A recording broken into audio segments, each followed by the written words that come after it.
wametoa mazungumzo, wakazungumza wakasema, mama tunakushukuru, sisi tulikuwa tumeingia katika mambo mazito sana, lakini Mheshimiwa Spika, peke yangu siwezi, lazima nipate usaidizi kutoka kwa serikali, tuhakikishe kuwa tunapata rehab centers ambapo hao watoto waweza wakarekebishwa. Mheshimiwa Spika, Mheshimiwa Spika, japokuwa itagusa wengi ambao pengine ilikuwa ni biashara yao, mimi siku zote nimekuwa nikijaribu kutafuta na kujua kwa hawa watoto walikuwa wananunua madawa ya kulevya kwa kina nani. Mheshimiwa Spika, hiyo channel yao ni chain yao ni ndefu sana, na kama tunaweza kupata wale wahusika ambao wanauza hizi drugs, tukipata kutoka kwa hawa watoto itatusaidia sana, ili na sisi tuweze kupata jamii ambayo ni ya kunawiri, jamii ambayo inasonga mbele na kujenga taifa. Mheshimiwa Spika, watoto wengi wa kike pia wamepata ujauzito, mimba za kiolelaolela kwa sababu ya kutumia haya madawa ya kulevya, wanakuwa hawawezi wakajifahamu, wanafanyiwa vitu vibaya bila wao kujua. Mheshimiwa Spika,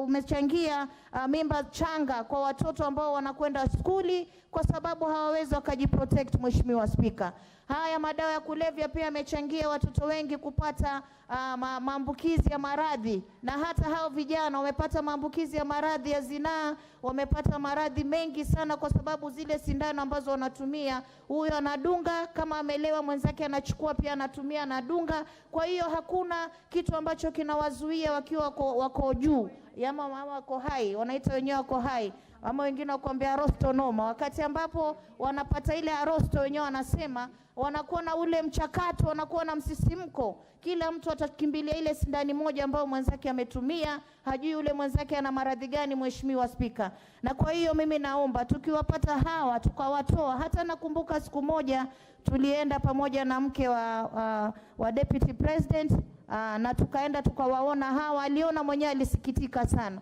Tukaamua kuwa hawa watoto tutapeleka rehab center, lakini mpaka sasa hakuna rehab center. Na mimi pia nachukua fursa hii kuwashukuru ndugu yangu Abdurrahman wa Reach Out, ambaye pia ameweza kufanya kazi hii ndani ya Mombasa County, ameweza kurekebisha vijana wengi sana, na kushukuru sana Reach Out Center kwa kazi nzuri ambayo unafanya. Kwa hiyo nachukua fursa hii tena, nasema napigia pondo sana nikimsupport Mheshimiwa Makali kuweza kuleta mjadala huu. Asante sana Mheshimiwa Spika.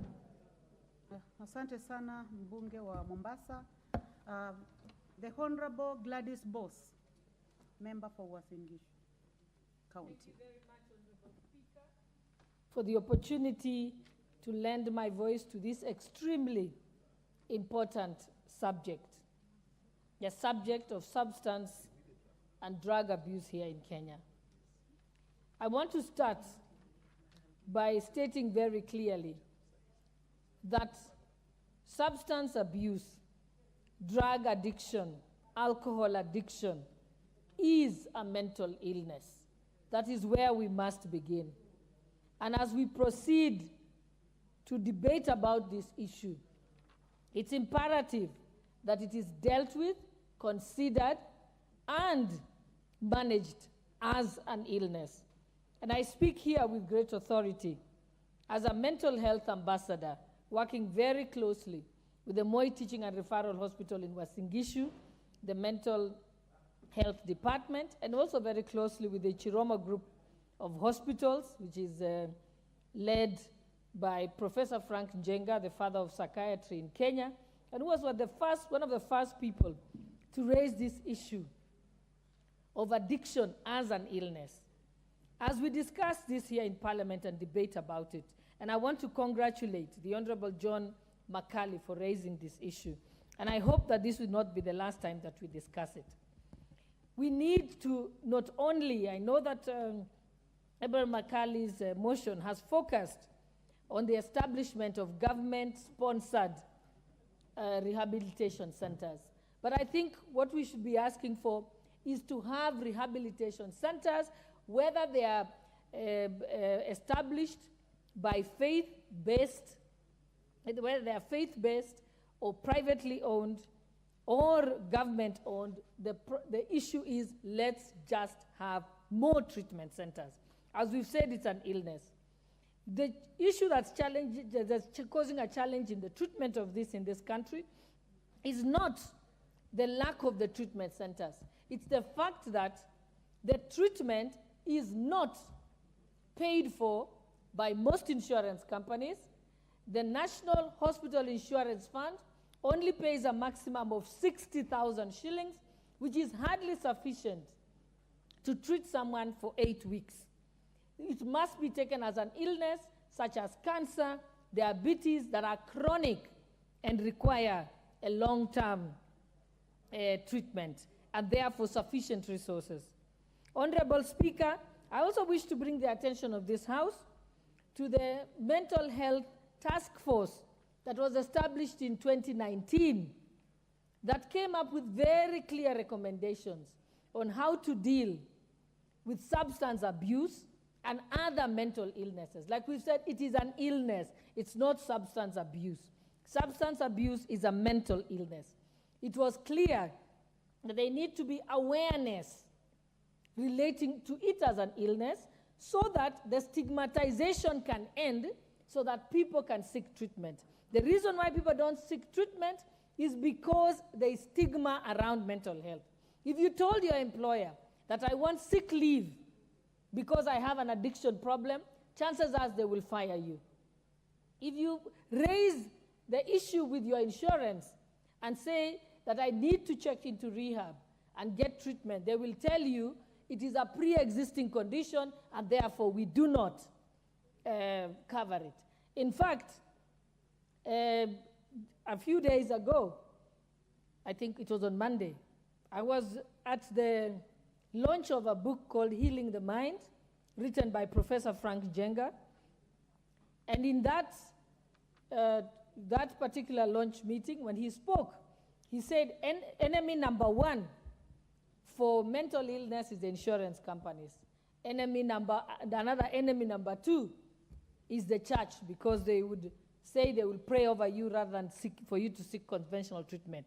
But it was great to hear yesterday that they have now agreed that they can work together hand in hand with the mental health specialists to be able to curb this particular treatment. We also know that treatment, as raised by the Honorable Member for Lamu East, is extremely expensive and also requires extreme supervision. For substance abuse, sometimes the patients have to be given a dose of treatment daily at the hospital so that they can be able to stay away from the addiction. But that is only being provided. Please give her 2 minutes. Honorable Speaker, thank you for the additional time, because this is something I'm very passionate about. We know that in places like Lamu, if it were not for the Red Cross and other private initiatives that provides, I think, the methadone or something, I forget the exact pronunciation, which is critical, they would not have been able to undertake treatment there. The number of people I saw at King Fayed Hospital just tells you that this substance abuse has reached crisis levels. And even as I close this, I want to call upon the Ministry of Internal Security to deal with the security forces in this country, because they are complacent in the availability and distribution and use of these illegal substances. The police use it as an extortion tax stop to people. So they find you using it, instead of being proper investigators and telling you, work with us and tell us who's your dealer, because they need to arrest the dealers, not the users. But instead, they collect a few shillings from those poor young people who are already very ill. We also know that in all places where illegal and illicit and dangerous and safe alcohol is sold, every chief knows about that den. Every single county commissioner knows about that den. Every single police officer and OCPD and OCS knows. And I'm not afraid to call out the county commissioner of Wasingishu County, Dr. Yale. I did raise it with him, and I pointed out, and I said, in the following places, illegal drugs and illegal alcohol is being sold, they have done nothing about it. They are known to the OCPD. I know a case of Munyaka Primary School where the person who brews the bad alcohol with drugs is sitting there, a woman called Wanjiro. She has been arrested 13 times, and each time she's only fined 10,000 shillings. Of course, it makes sense to continue with the trade. Yet the OCS of Naiberi Police Station, thank God he's been transferred, but he should not have been transferred. He should have been fired, because he's going to continue with the same problem to wherever he has been transferred to. So it's about time that our security forces are held to account on this particular issue. If I were allowed to speak, I'd go on for 2 hours, but I'll stop there to give other members an opportunity to speak. Thank you, Honorable Speaker, for the chance. Asante. Thank you very much, Honorable Member for Uasin Gishu County. Honorable members, I would like to welcome students seated in the public gallery this morning, Joyland Marian School, Embakasi East, Nairobi County. You are welcome to the National Assembly to continue observing proceedings of the House. The next opportunity, honorable members, goes to the Honorable Farah Maalim. Madam Speaker, thank you very much for giving me this opportunity to weigh also my ideas on this. Madam Speaker, this country is going to be destroyed, not by anything else, not because of politics, not because of ethnic issues and these other kind of divides. This country is going to be destroyed by drugs and alcohol abuse. The motion here asks for us to have additional rehab centers. Madam Speaker, the experience in this world is that those countries that had the harshest penalties for drug use and drug abuse and drug tradings are some of the cleanest countries in the world today. I will prescribe, and I think we need to do this, that we should have the death penalty for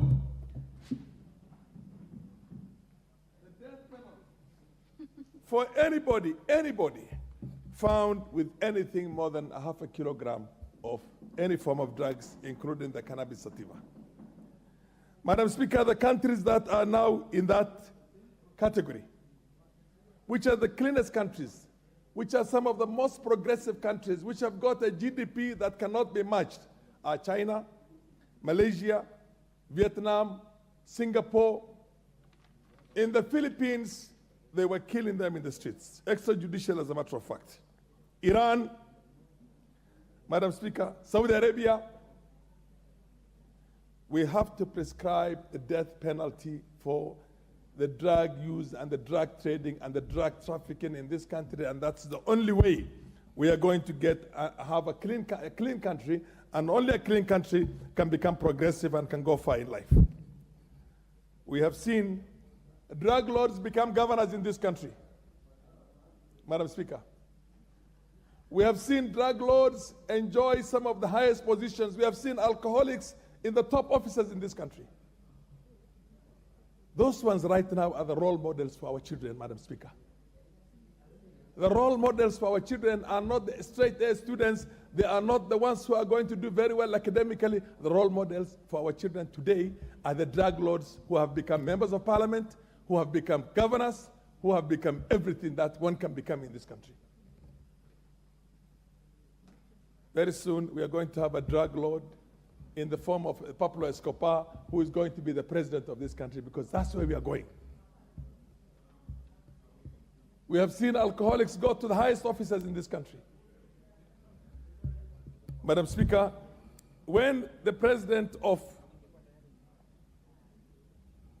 Philippines directed his security machineries to look for these people, investigate them, and kill them extrajudicially, that country is now on a very good trajectory in terms of development, in terms of saving the future generations of that country. Madam Speaker, drug lords are going to the primary schools and they're going to the nurseries. They're lacing drugs with sweets to be given to the children so that the children become addicts from a very young age. And because they pay heavily to political parties, they're very close to the highest leadership in the country always. They're able to get away with some of these things. Madam Speaker, I happen to have been on the chair as a deputy speaker in the 10th Parliament when this matter was discussed on the floor of the House. And a minister was so helpless that he admitted government facilities were used in the movement of drugs. That is when the Americans came with a list of members of parliament who were drug lords. Who were drug lords, Madam Speaker. And we did nothing about it. The Americans, everybody in the world was telling us, US is a very powerful transit point for drugs. Your children right now, it is coming from all the countries. It's coming in from Somalia, it's coming in from Ethiopia, it's coming in from Uganda, it's coming in from everywhere. It's a big market for drugs. And the children of this country, if we don't do what we need to do now, Madam Speaker, can I have 2 more minutes if you don't mind? I'll give you one, Honorable Farah Maalim. Okay, thank you. Madam Speaker, there is need for us to see the devil in the room. The devil in the room. The problem in this country, the thing that's going to destroy this country and destroy it very big, is because of the manner in which drugs and drug abuse has permeated our society from a very young age. Right now, we have a situation in which the father is a drug addict, the son is a drug addict, and the grandfather is a drug addict. You will find something like that in parts of this country, including the Coast Province. A place like Lamu has been so devastated, you wonder whether it is the government's plan for these people to become all drug addicts and perish in society. I'm not surprised when I see Western Kenya, and I'm not surprised when I see the Central. I'm not surprised the fact that in Central Province, alcohol now is such a powerful menace that very soon somebody is going to say, the same way they talk about the cartels in the coffee sector and the tea sector, they will say the cartels in alcoholics and drugs. Madam Speaker, this country has got to be saved. We are not going to go on making new additional rehab centers. We will have those rehab centers. But why do you deal with the symptoms? Why do you deal with the consequence of something? Why don't you go to the vector itself? It's like somebody, I come from a family where there are a number of medical officers, and one of them one time told me, why do you have to treat malaria? Let's get rid of all the mosquitoes. So why do you have to treat drug issues and drug, what do you call, abuse and all that? Let's get rid of the drugs by getting rid of the ones who trade in these things. And get rid of them in the best possible way. Let's have laws in this country which are going to prescribe the death penalty. I know of a country where a very senior person from one of the African countries, the child of that person went to that country, it was China, and he pleaded for the child to be released. The child was executed. They will execute them. Because you cannot allow the future generations to be destroyed. The drug lords in this country are destroying the future generations and the traders in drugs. So let us not begin looking for rehabilitation centers, how to treat it, how to deal with it. No. We get rid of everybody who is involved in these things from whichever side of this country or border that this thing comes in. Today, I'm told that there are so many powerful farms of cannabis sativa inside Somalia. Most of them even planted by Al-Shabaab, among other people. Among other people. You see, the Americans are happy that Taliban has taken over Afghanistan. Now, for the first time, there is no drugs that is coming in from Afghanistan. Thank you very much, Honorable Farah. The Honorable Dr. Pukose, Member for Entebbe and Chair Health. Thank you, Madam Speaker, for allowing me to contribute to this important motion by Honorable Makali. Honorable Speaker, on the onset, I want to support this motion, establishing rehabilitation centers for drug and substance abuse. And from the statistics given, Madam Speaker, you can see the age bracket that is affected, being between 10 to 19, which is a young group. But you ask yourself, this group that are being affected, what is lacking? I think when we talk about substance and drug abuse, you have these children accessing opioids, accessing cannabis sativa, accessing, which is bank, accessing heroin, accessing alcohol, and many other substances within this class that we're calling drugs. Madam Speaker, when we talk of drug and substance abuse, it's both a mental illness, because it is both psychological, it is both emotional, and it is social. And therefore, I think the most important part of it is to look at the social fabric within the society. And as even honorable members lament about it, what is it that we are doing? Because when you talk about that in other countries, it is people are hanged when they are caught with a bank, when they are caught with heroin, when they are caught with cocaine. We are the lawmakers.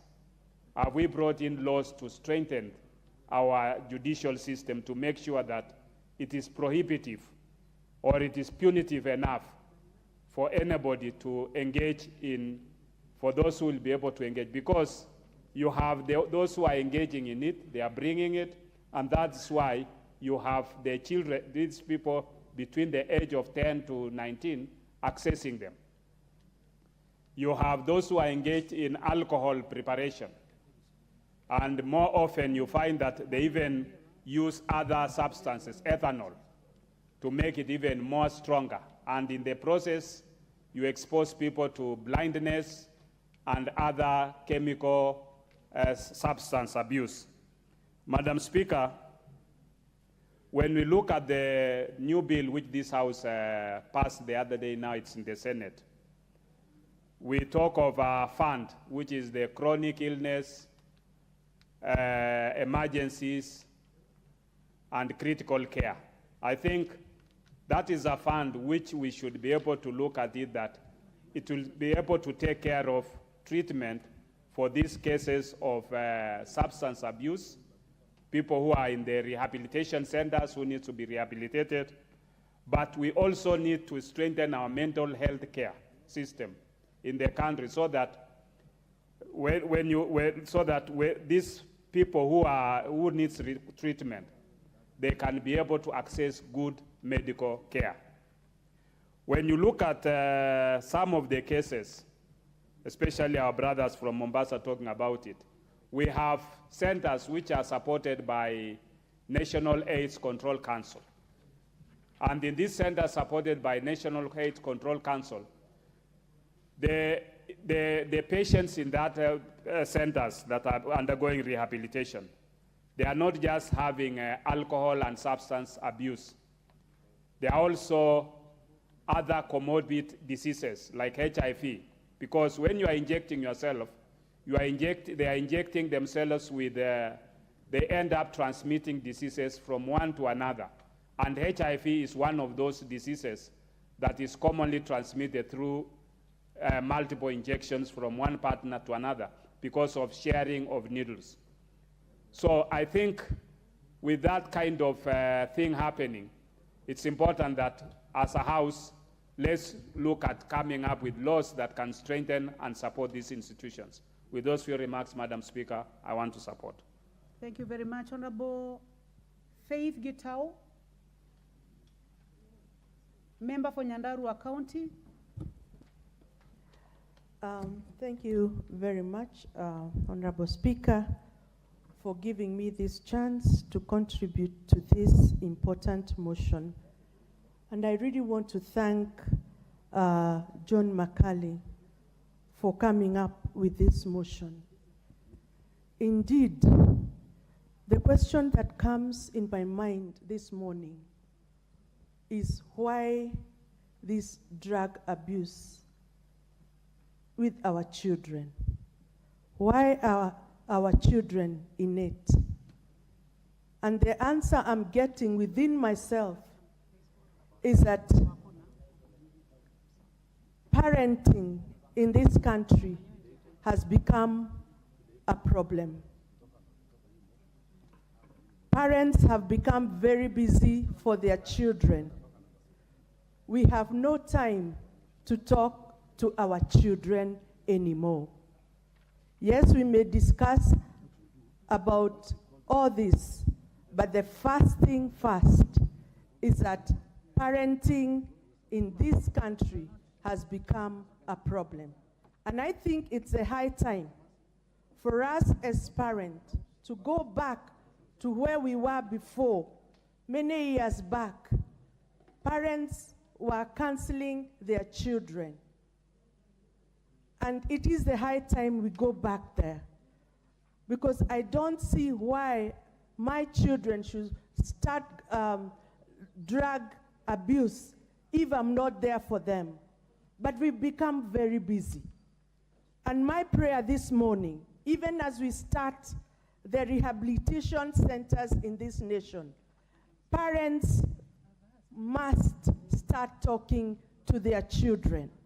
Because if we fail this, we have no future generation. And therefore, for me, I support that counties should have rehabilitation centers, all counties, 1 or 2. But at the same time, I am calling on Kenyan parents to talk to our children, because that is the only way. Even as we support our clergy, our Muslim brothers and sisters, you know, to take that responsibility.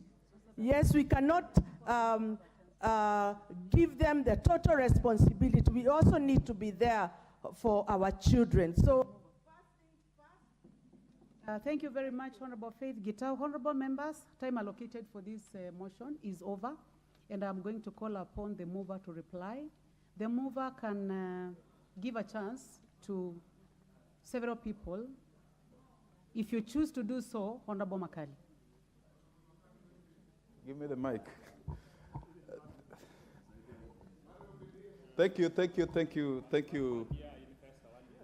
you, Madam Speaker, for giving me this opportunity to reply to the motion. Because of the interest this motion has generated, Madam Speaker, I'll be seeking your permission to allocate 1 minute to many of the ranking members here and my colleagues who want to put in a word, 1 minute each. But at the outset, let me thank all the members who have made contributions. Before you do that, are you going to give them a chance? Yes, I'm going to give them a chance, Madam Speaker. Please go ahead and do that before you do anything else. I will give at least 1 minute each to the Honorable Mohammed Ali of Nyali, the Honorable George Koimburi, the Honorable Phyllis Barto, the Honorable Naomi Wako, the Honorable Mary Omaua, the Honorable Joyce Kamene, the Honorable Jared Okello, the Honorable Martin Wanyonyi, and finally, the Honorable Member. Thank you. Well, we could start with the Honorable. Honorable members, we follow the order. The Asante. Honorable Mohammed Ali, member for Nyali. Asante sana Mheshimiwa Spika, dakika ni moja, kwa hivyo sitakuwa na mengi ya kusema ila kumpongeza John Makali Mheshimiwa kwa kupendekeza kuwa na vituo vya matibabu mingi zaidi nchini Kenya. Pia kando na kuwa na hizi vituo, ningelipendekeza pia katika hii hoja kuwe zijengwe nje ya mji, kwa sababu nyingi zinajengwa karibu na wananchi. Kama Nyali kwa mfano, tuko na moja karibu na shule ya msingi ya Fria, ambaye badala ya kusaidia inafanya watoto wengi wajiingize katika masuala ya dawa za kulevya. Pia isiwe tu dawa za kulevya inayozungumziwa kila siku kicha, ni masuala ya pombe haramu. Dawa za kulevya za heroin, cocaine zimemaliza sana watoto wetu katika ukanda wa Pwani. Kwa hivyo hizo pia zipewe kipaumbele. Na nakubaliana na kauli mbiu ya mheshimiwa hapa aliposema adhabu ya kifo itolewe. Ukienda mataifa kama Singapore, Malaysia, ukifika katika uwanja wa kimataifa.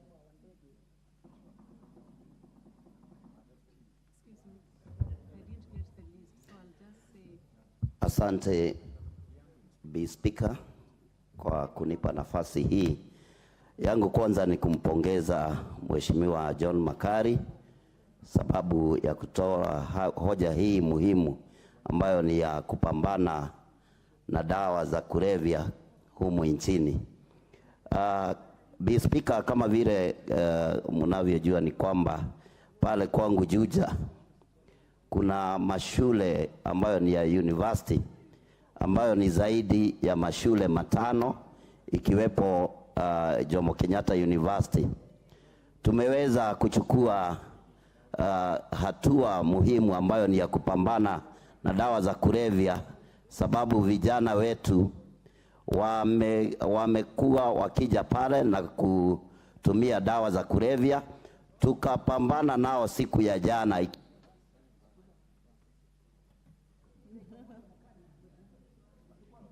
The Honorable Phyllis Barto, Professor. Madam Speaker, I would want to thank Mheshimiwa John Makali for bringing this motion on expansion of drugs and substance abuse rehabilitation centers. Madam Speaker, we all know the effects of drugs and substances. For example, in my constituency, we are farmers. We no longer even have young people to tend our farms or to participate in productivity. We have cases of students dropping out from school and so many. How I wish when we establish these rehabilitation centers, when we increase, let us also put very good structures in place so that we don't have the young people relapse, because we have had cases where they are The Honorable Naomi Wako. Thank you, Madam Speaker, for giving me this opportunity to add my voice to this, as I also congratulate Mheshimiwa Makali. Madam Speaker, young people have been affected, and as it has been rightly put, the drug users are aged between 10 to 19. That is quite prime, and in most of our primary schools and high schools, our young people are affected, and treatment is quite expensive. Many parents have nowhere to take them, and that is why I stand to support the rehabilitation centers in all the counties, and if possible, in all the constituencies. Madam Speaker, again, we need to know that the drug dealers are people who are well known, and I wonder why, as a country, we are not able to give priority to what we need to give to. Because drug dealers are well known, they are respected, they have money, they can do whatever they want. The Honorable Joyce Kamene. Thank you, Madam Speaker. I want to thank the Honorable Mheshimiwa Makali for this very important motion. Madam Speaker, I want to be brief. This drug abuse and substance is a menace to our country. As we talk, Honorable Speaker, I lost a dear family member yesterday. We were trying to fight because of the drug abuse, and before he got a second chance for the rehabilitation, he took his life. So I know what this means. We've been struggling with him, and honestly, through the security, because they know all the people that are selling these drugs. You take your children to a rehabilitation. Am I allowed to give her a minute? I'm not allowed. Same drugs. The guys that are selling these drugs, something has to be done. Through the security docket, something has to be done. It is very painful. It is very painful.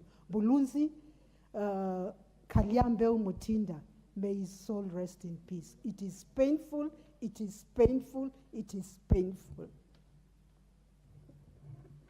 The Honorable Mary Wamaua.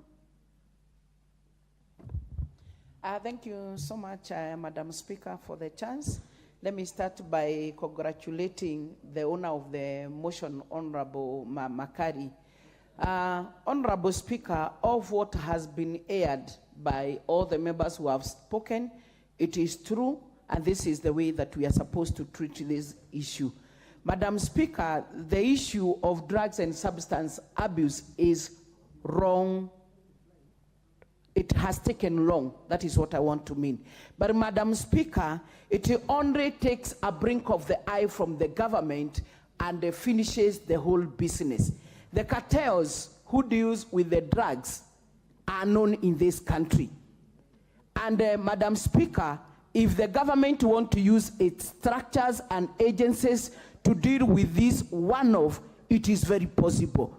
Madam Speaker, you hear what our friend... The Honorable Jared Okello. I thank you, Madam Speaker. I thank Honorable Makali for this. Madam Speaker, we as African society have lost it all. We chose to embrace the Western culture, abandoning our own, that made it possible for the upbringing of children to be under the care of every African. When we messed on the streets, we could be beaten up by anybody because my upbringing was a preserve of the entire society.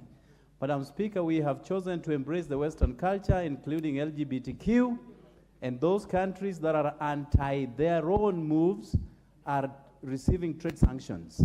And therefore, as Africans, we have to step back, reflect, and retool in order that our children can have safer haven. Let's deal with the sources and not deal with the effects of substance abuse, Madam Speaker. Let us go to those who sell this. The Honorable Wanyonyi.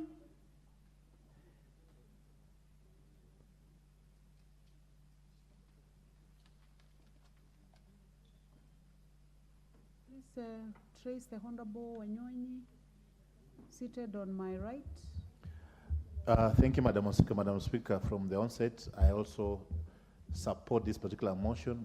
Madam Speaker, the future of this nation belongs to these young people that has shown that they are the greatest consumers of these drugs in some systems, Madam Speaker. So that's why, Madam Speaker, I support this motion beyond his Honorable Makali's prayers that we need to initiate and establish rehabilitation centers. We need also to have a clear budget in terms of supporting these particular rehabilitation centers, Madam Speaker. Madam Speaker, secondly, also, Schedule 4 of the Constitution clearly places this particular mandate of drug control in county governments. We want also to hold county governments accountable in terms of what they're doing in controlling and in destroying and reducing. Lastly, honorable members, the Honorable Omar Mwinyi. Thank you, Madam Speaker. On the onset, I would want to lament. I remember the last government of President Uhuru Kenyatta. We had a whole ship which was destroyed at sea because it contained drugs. But we never had anybody who was arrested because he was the one who was owning that ship. So it means there's something that is wrong with our way of dealing with drug addicts and drug sellers. Then, Madam Speaker, the other thing is about our history. We used to have sports facilities. We used to have social halls where children used to, or the youth used to socialize. These days, these things are no longer there. The sports fields are now taken over for construction of housing. The social halls are no longer for the youth. So there's something definitely wrong about how we are bringing our youth. Then finally, Madam Speaker, we are talking about... Thank you very much, Honorable Mwinyi. The rules do not allow that. The Honorable Makali, please proceed. The Honorable Makali. Minute. You just spoke because he gave you 1 minute, and I am not in a position to add you another one. I'm very sorry, my friend, Honorable Omar Mwinyi. The Honorable Makali, you have only 2 minutes. Thank you, Madam Speaker, for the chance. I wish to thank all the members who have contributed to this particular motion.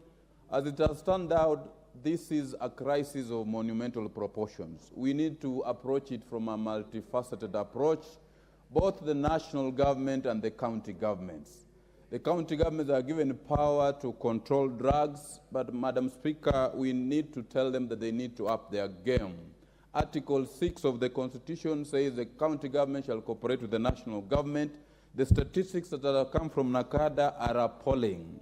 We need to treat drug and substance abuse as an illness, as pointed out by all the senior members of this particular House, and empower the national campaign against drug and substance abuse. to have it funded to ensure that we have at least a rehabilitation center in each and every county. We need to treat people who are suffering from drug and substance abuse not as villains, but as, as our brothers and sisters who require rehabilitation. We need to treat it as an illness and work towards having these people incorporated back in our societies. We need to undertake a paradigm shift in the way we have been treating people who suffer from drug and substance abuse by looking for solutions, rehabilitating them in societies, than treating them as criminals, harassing them left, right, and center. But the government has the ultimate responsibility to ensure that all these barons who peddle drugs, who give drugs to our youth, are handled and taken care of. We urge the Honorable House, Madam Speaker, to pass this particular motion so that we can be able to empower NACADA to be able to.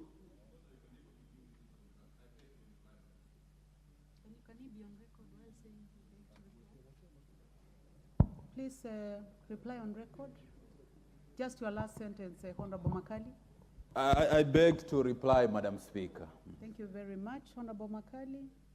Honorable members, question to be put for this motion is deferred to the next time, as it will be scheduled by the House Business Committee. Next order.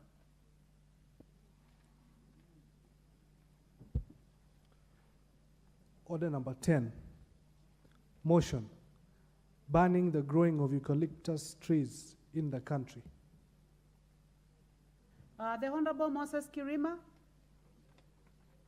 The Honorable Moses Kirima is not in the House, so this motion is deferred. Next order. Order number 11. Motion establishment of strategic grain storage, reserves, and silos in close proximity to smallholder farmers. The Honorable Jessica Mbalu. The Honorable Jessica Mbalu is not in the House, so this motion is deferred.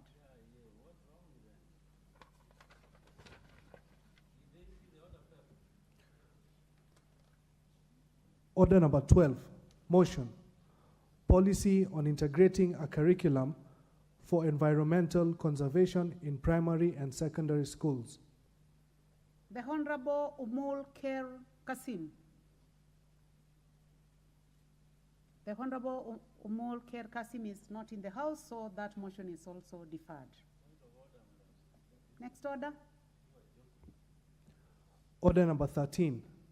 Motion regulation of the sugar industry to discourage branding of sugar by non-millers. What is out of order, Honorable Jared?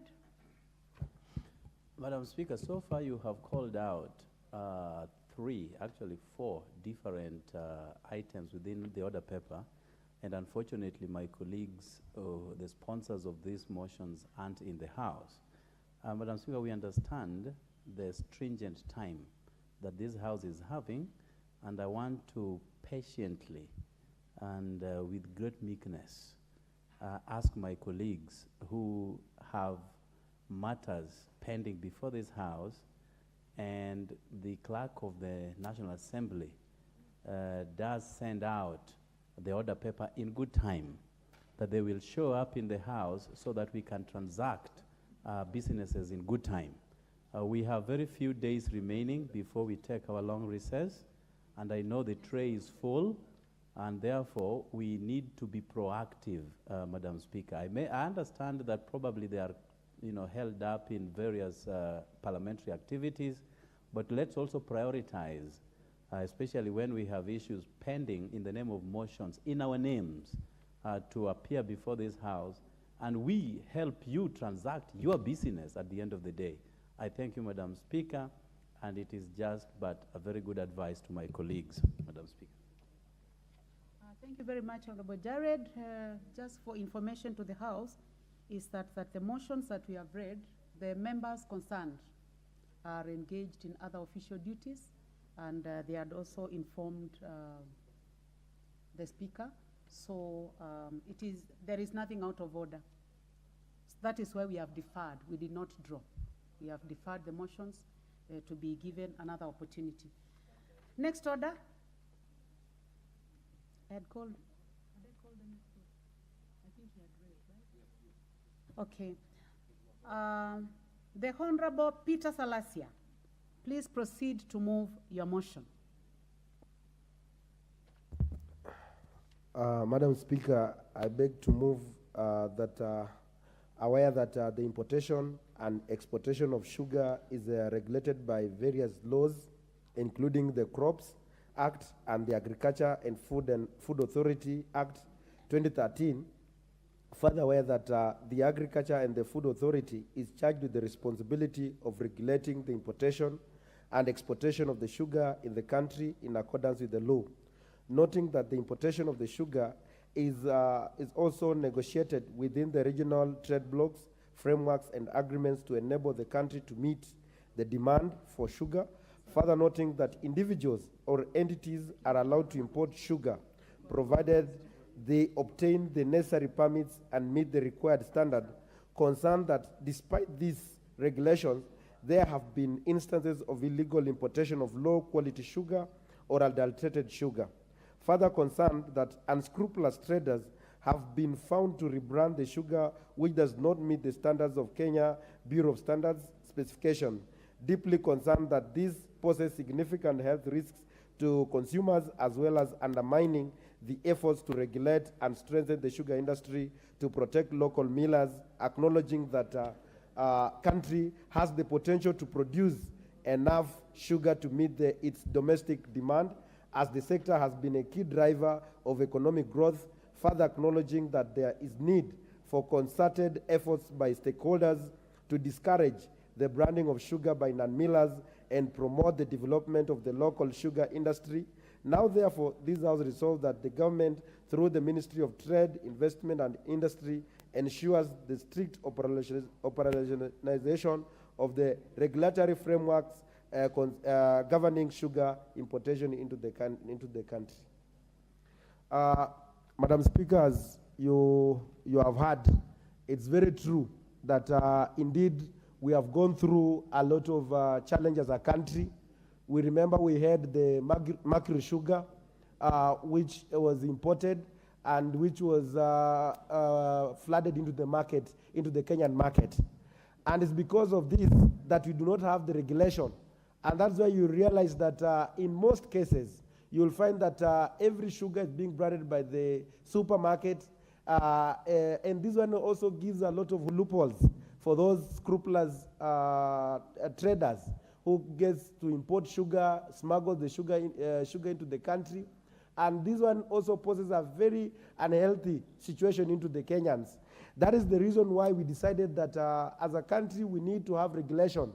And we know that very soon, because of the COMESA agreements about the trade, you'll find that there'll be free importation of the duty-free sugar that will be coming into this country. This one is going to pose a lot of challenges to our industry, and is also going to pose a lot of challenges to the health situation of our people. That is why I'm here to beg through the Ministry of the Trade that we need to have regulation so that any sugar, we must have the traceability of any sugar that comes. If we know that this sugar is coming from Nigeria, Kenyans should know that this is was brought in Kenya by this country, by this factory. It was manufactured where. This was the deadline, or if the safety measures as per the KEBS. That is going to help protect our people, and at the same time, it's also going to protect our local industry. And that is why it's also going to help the government in terms of the tax collection revenue, because we will be able to trace and know this sugar that was being brought in this country, where it paid for the revenue or the tax that is needed and all that. So this one is also a measure to increase the revenue in this country. So I wish that Madam Speaker to help me forward this so that this one can be taken into consideration, so that any sugar that comes in the country, whether by and in fact, I would wish that no sugar should be branded by the supermarkets, unless maybe if we can get convinced, but it should be strictly from those companies that they come from. So, Madam Speaker, I wish to move this motion and welcome any observation from honorable members. Honorable Salasia, do you have anyone to second your motion? Namboka is here, will support me. Okay, before she seconds. Thank you very much. Honorable members, before I call upon the member for Mombasa County, I would like to recognize a delegation of members of Nandi County Assembly Service Board and staff of the Assembly seated in the Speaker's Gallery. They are here to benchmark with the Directorate of Human Capital and Administrative Services on the best human resource practices. On my own behalf and that of the House, I wish to welcome them to the National Assembly and wish them fruitful engagements. You're welcome. The motion being seconded by the member for Mombasa County, you may proceed. Asante Mheshimiwa Spika, na mimi napenda kumuunga Mheshimiwa Salasia kwa mjadala wake wa leo kuhusu sukari. Mheshimiwa Spika, mjadala huu ni mzuri sana kwa sababu tumeona wale wakulima wa sukari wamekuwa wakipata mapato madogo sana. Wanalima mashamba makubwa lakini mapato ambayo inatoka inakuwa kidogo sana. Hata kuna wakati mmoja mimi nimelima sukari, lakini nilikuwa frustrated sana kulipwa hata yale mapeni, na mapeni ambayo yalikuwa yamekadiriwa haikuwa yale ambao niliweza kupata, ilikuwa pesa kidogo sana, na nikawaelewa zaidi wakulima wa sukari wanavyopata mtihani. Mheshimiwa Spika, Mheshimiwa Spika, kumekuwa na tetesi na hata tumeona kuwa ile karatasi za sukari zimeandikwa kama kampuni ya sukari ya Mumiasi ya wapi, kumbe ambao wamefanya ni wale ambao wanabuni tu, wanajaribu kuchukua nembo za wenzao na kuweza kupata kuuza zaidi. Kwa hiyo hii ikiweza kufanyika, Mheshimiwa Spika, wale wakulima wanaweza kupata ulinzi katika mazao yao na wakaweza kuuza brand zao wenyewe bila kuingiliwa na mtu yote. Mheshimiwa Spika, Mheshimiwa Spika, hawa wakulima wa sukari ndio maskini katika taifa hii, wakati kuna watu ambao wanaleta sukari kutoka nje. Tumeona sukari iliweza kutoka Brazil, zingine zimekuja zikiwa na mercury, ikawa inaleta magonjwa ndani ya taifa hili. Mheshimiwa Spika, na wale wezi ambao wanatumia njia hizi za kuweza kuleta sukari kutoka nje wakiumiza wakulima wetu. Mheshimiwa Spika, naona hii mjadala ya Mheshimiwa Salasia itaweza kusaidia na kuweza kuzuia mambo kama haya. Mheshimiwa Spika, kwa sababu wengine pia wanataka kuchangia. Mheshimiwa Spika, naomba nikomee hapa, niseme naunga na namsecond huyu Mheshimiwa Salasia. Asante sana. Asante sana. Honorable members, I now propose the question that aware that the importation and exportation of sugar is regulated by various laws, including Crops Act and Agriculture and Food Authority Act 2013. Further aware that Agriculture and Food Authority is charged with the responsibility of regulating the importation and exportation of sugar in the country in accordance with the law, noting that the importation of sugar is also negotiated within the regional trade blocks, frameworks and agreements to enable the country to meet the demand for sugar. Further noting that individuals or entities are allowed to import sugar provided they obtain the necessary permits and meet the required standards. Concerned that despite these regulations, there have been instances of illegal importation of low-quality sugar or adulterated sugar. Further concerned that unscrupulous traders have been found to rebrand the sugar, which does not meet the standards of Kenya Bureau of Standards specifications. Deeply concerned that this poses significant health risks to consumers, as well as undermining the efforts to regulate and strengthen the sugar industry to protect local millers, acknowledging that the country has the potential to produce enough sugar to meet its domestic demand, as the sector has been a key driver of economic growth. Further, acknowledging that there is need for concerted effort by stakeholders to discourage the branding of sugar by non-millers and promote the development of local sugar industry. Now, therefore, this House resolves that the government, through the Ministry of Trade, Investments and Industry, ensures strict operationalization of the regulatory frameworks governing sugar importation into the country. Honorable members, I give the first opportunity to the member for Samburu County, the Honorable Pauline Lengurus.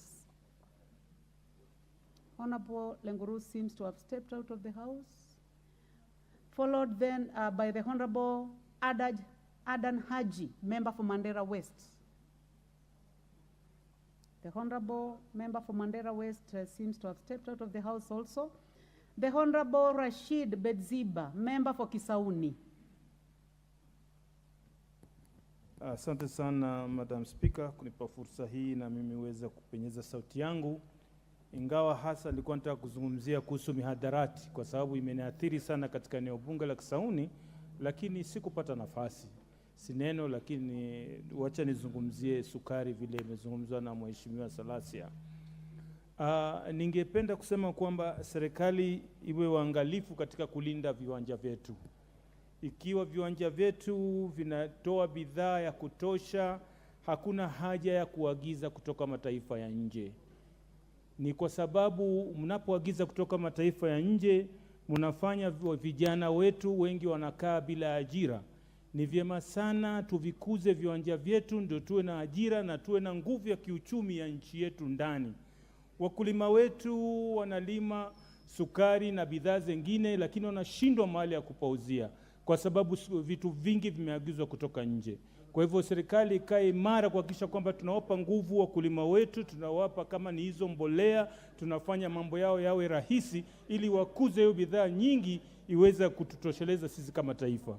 Na ikiwa taifa litabidi liagize kutoka nje, ni lazima liweke mikakati kwamba wale watakaoleta sukari kutoka nje wanaweka vibandiko vyao wao, wasije wakatumia vyetu, ili mnunuzi akienda supermarket ama duka lolote anafanya maamuzi kwamba sisi tunanunua sukari hii na hii tutanunua. Na kama unavyojua sukari yetu ya Kenya ni ya Mumias na nyingine ni sukari nzuri na ziko katika uangalifu, lakini wao wanapoleta sukari wanaingiza vibandiko hivyo, wanatutatiza. Na ndio maana unasikia tumepatikana sukari ya sumu, kunapatikana mambo haya na yale, kwa sababu tunaruhusu, tunakuwa rahisi sisi kuwa dumping, watu mkuja kutupa bidhaa zao. Kwa hivyo mimi pia naunga mkono kwamba serikali iweke mikakati mizuri ya kulinda viwanda vyetu ambavyo vinaleta faida. Haina haja kuviondoa ama haina haja kuleta watu kutoka nje. Kama saa hizi nataka bandari kubinafsishwa, hiyo tunakataa. Kwa haya mengi nasema asante sana Madam Speaker. Asante mbunge wa Kisauni. Mbunge wa Sirisia, Mheshimiwa John Waluke.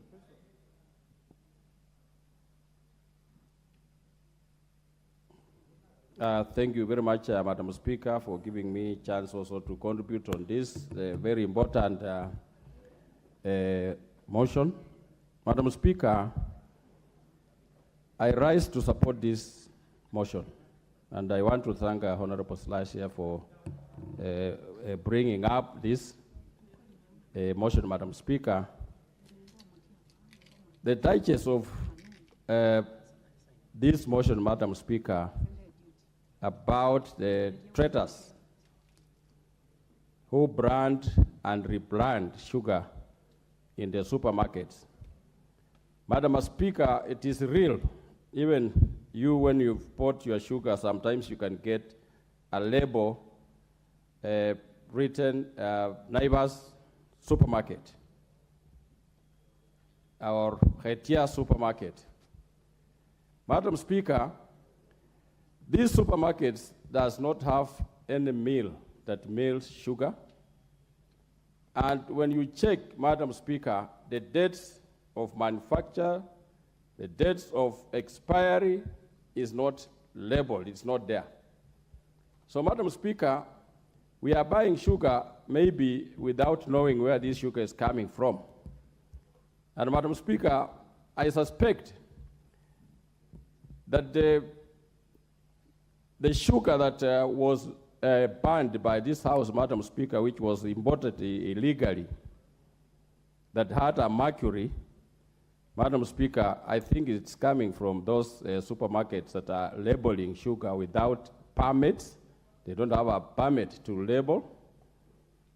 And Madam Speaker, I think that is where we need to scrutinize and ban, Madam Speaker, that supermarkets are not authorized to label sugar, Madam Speaker.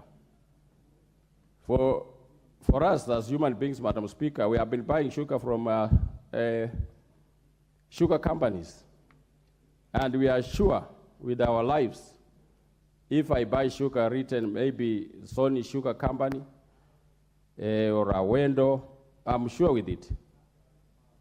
Because I know it is coming from a known sugar company. But allowing, Madam Speaker, the supermarkets labeling sugar without authority from anywhere, Madam Speaker, it is dangerous to us as human beings because we don't know where it comes from. So, Madam Speaker, we need as a House to decide and stop supermarkets for labeling sugar without any authority. Madam Speaker, for those few remarks, I want to support this motion, Madam Speaker. Thank you, Member for Sirisia. The Honorable Japheth Nyakundi, Member for Kitutu Chache North. Thank you, Madam Speaker.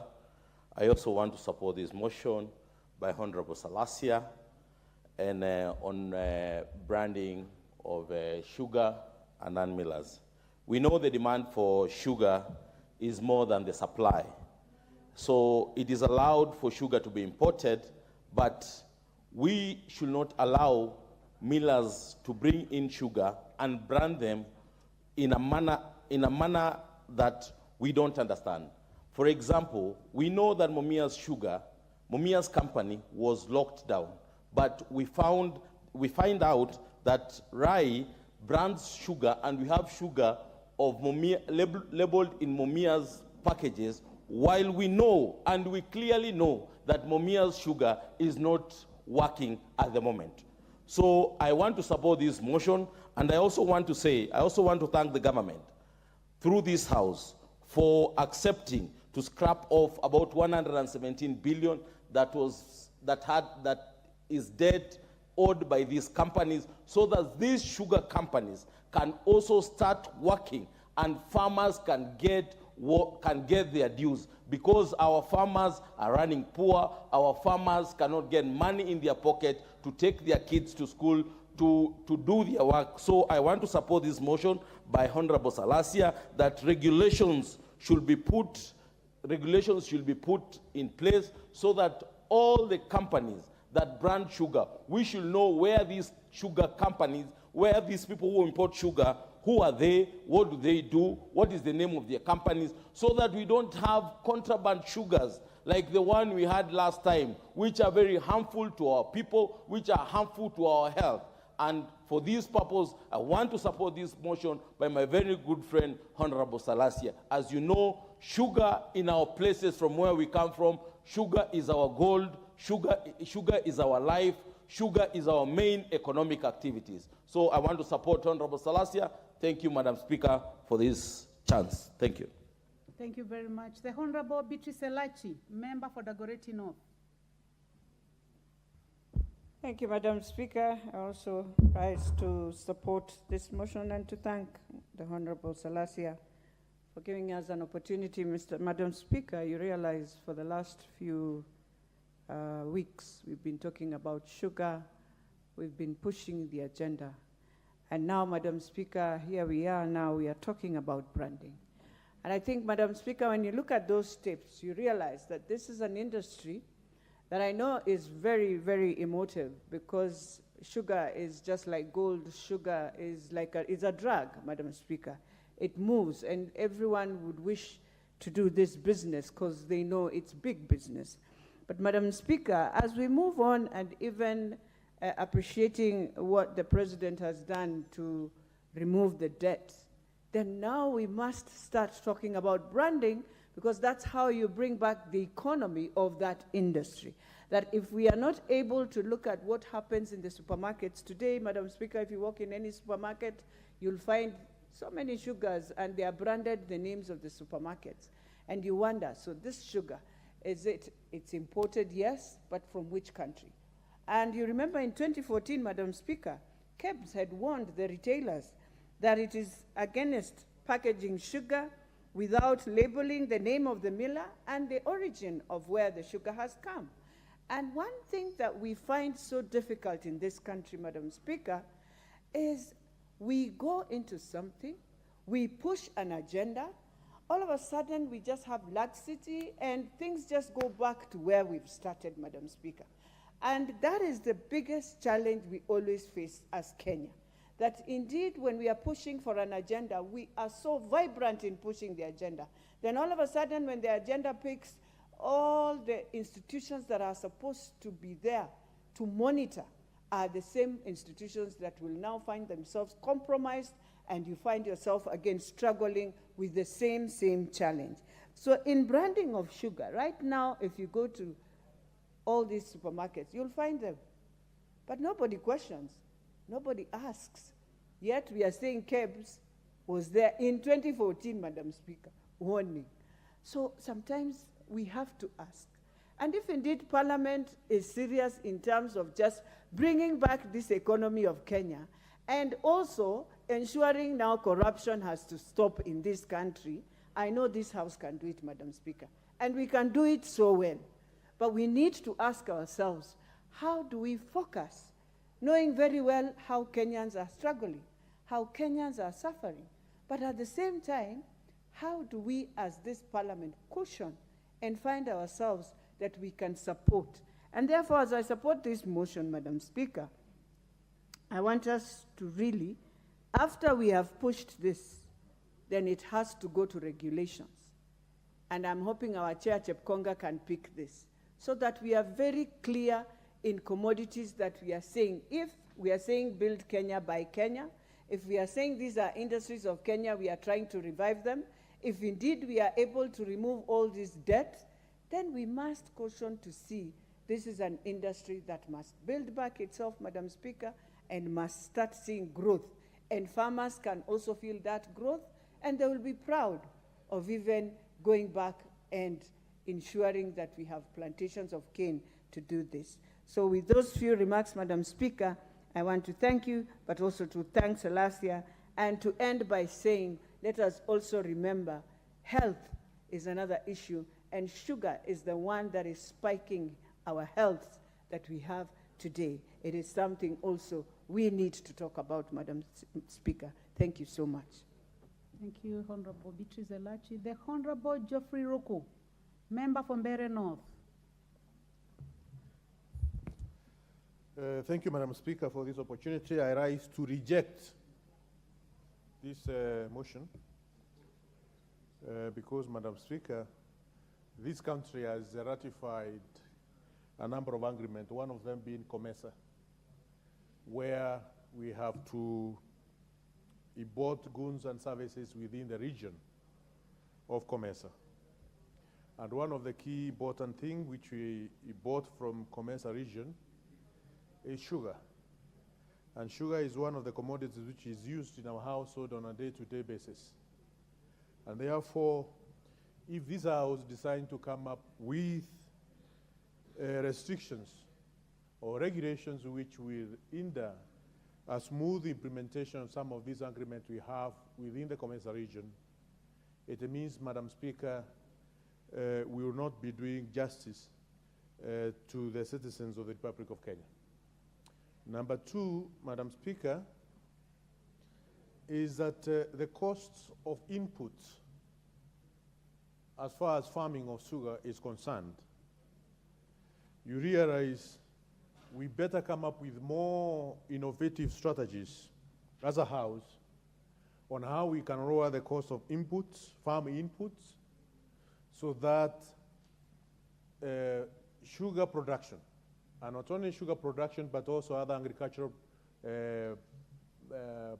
crops production can come down, so that our sugar can be competitive within Kenya and also within the region.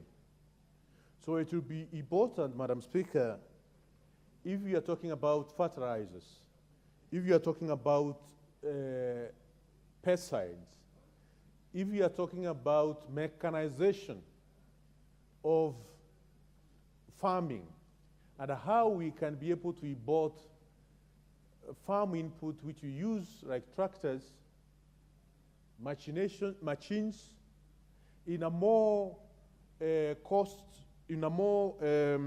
cheaper manner. If the government of the Republic of Kenya can be able to have an exchange program where some of these machines we use in our farms can come into our nation in a more cheaper manner. Either we waive some taxes, or even we have the technology which we can produce some of these machines in our country, which will end up lowering the cost of production of our sugar canes. And this will lower the cost, Madam Speaker. So I urge the House to be more innovative. A few weeks ago, or last week, Madam Speaker, we passed sugar bill in this House. I think it will be prudent for us to wait and see how this law, which was enacted 1 week ago, as far as sugar is concerned, how it's going to be implemented, and if it can be able to shape the industry. If we come up with another regulation on top of what we passed 1 week ago, we will not be doing service. We will be doing disservice to the people of the Republic. Madam Speaker, because of those reasons I have mentioned, I think it is prudent for this House to reject this motion, give space for the bill which has just been enacted by this House to be implemented, at the same time to ensure we don't breach the agreement which have been signed by our nation as far as commercial region is concerned. I therefore, Madam Speaker, reject the motion. Thank you. The Honorable Mwangi Kiunjuri.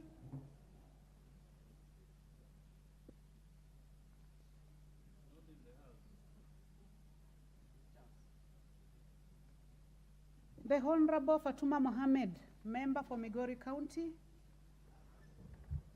Thank you, Madam Speaker, for this opportunity. I rise to support the motion, and I thank Honorable Salasia for bringing this motion. Madam Speaker, I come from Migori County, where we have Sony Sugar. We grow a lot of sugarcane in Migori County. It is very disappointing, Madam Speaker, that our company, Sony Sugar, has been falling all the time. Ever since I was born, I found this company struggling to survive. And you find that every government that has been there, I'm sorry to say this, each and every government that has been there, they are the main cartels of sugar. There is nobody or businessman who can do business of cartelling sugar without the involvement of the top government corrupt officials. And so they are the reasons why we are suffering. They import sugar. Sony Sugar itself will import sugar, will package the sugar, and sell the sugar marked Sony Sugar, packed in bags Sony Sugar. Yet we know very well that these sugars are being imported outside Kenya. The sugarcane farmers are struggling. Their sugarcane is in the farm. They have loans. They are not being paid. The sugar rots there. Sometimes the sugarcane is cut. They are not paid. They are servicing loans. Yet the government that is supposed to protect them and help them is the same government, in quote, using cartels to make these factories fall. I appreciate the fact that the president did write off the loans that the companies own. But my question is, what next? I understand that there is a way they're planning to give some other people, may I use the word, to rent or lease out the companies. My question is, who is the person that is coming to take Sony Sugar as an investor? Is he going to buy our sugarcane from our farm, or they're going to do the same tricks, buy from two farmers and import billions of sugar tons into the country and package them using the company logo? It is very unfortunate. And if this government is honest, I request them to put everything open. It could be the same cartels. The big fish in the government, they are going to buy these factories, not really buy, lease out the factory, and then import sugar and come and pretend that Sony Sugar, Mumias, and the rest are doing well. I beg the government, if you are honest and you know God exists, be honest with the farmers. The sugarcane farmers are poor people, totally poor people. In fact, when you give bursaries, the number one people we give to are the farmers. Yet the farmers are supposed to be the richest people because they are the ones who are feeding us. So I request that we should be involved as wananchi who come from those areas that we grow sugar. Every step should involve wananchi, and every decision that is made, we should be involved, and not government to sit and make decision for us. I rest my case, I support. Thank you very much. The Honorable Timothy Toroitich, member for Marakwet West. Thank you, Honorable Speaker, for giving me an opportunity to contribute on this very important motion by Honorable Peter Salasia. Honorable Speaker, I wish to thank the people of Mumias East for electing such a forward-thinking Member of Parliament to this Honorable August House. Honorable Speaker, the rain started beating the sugar industry since the year 2013.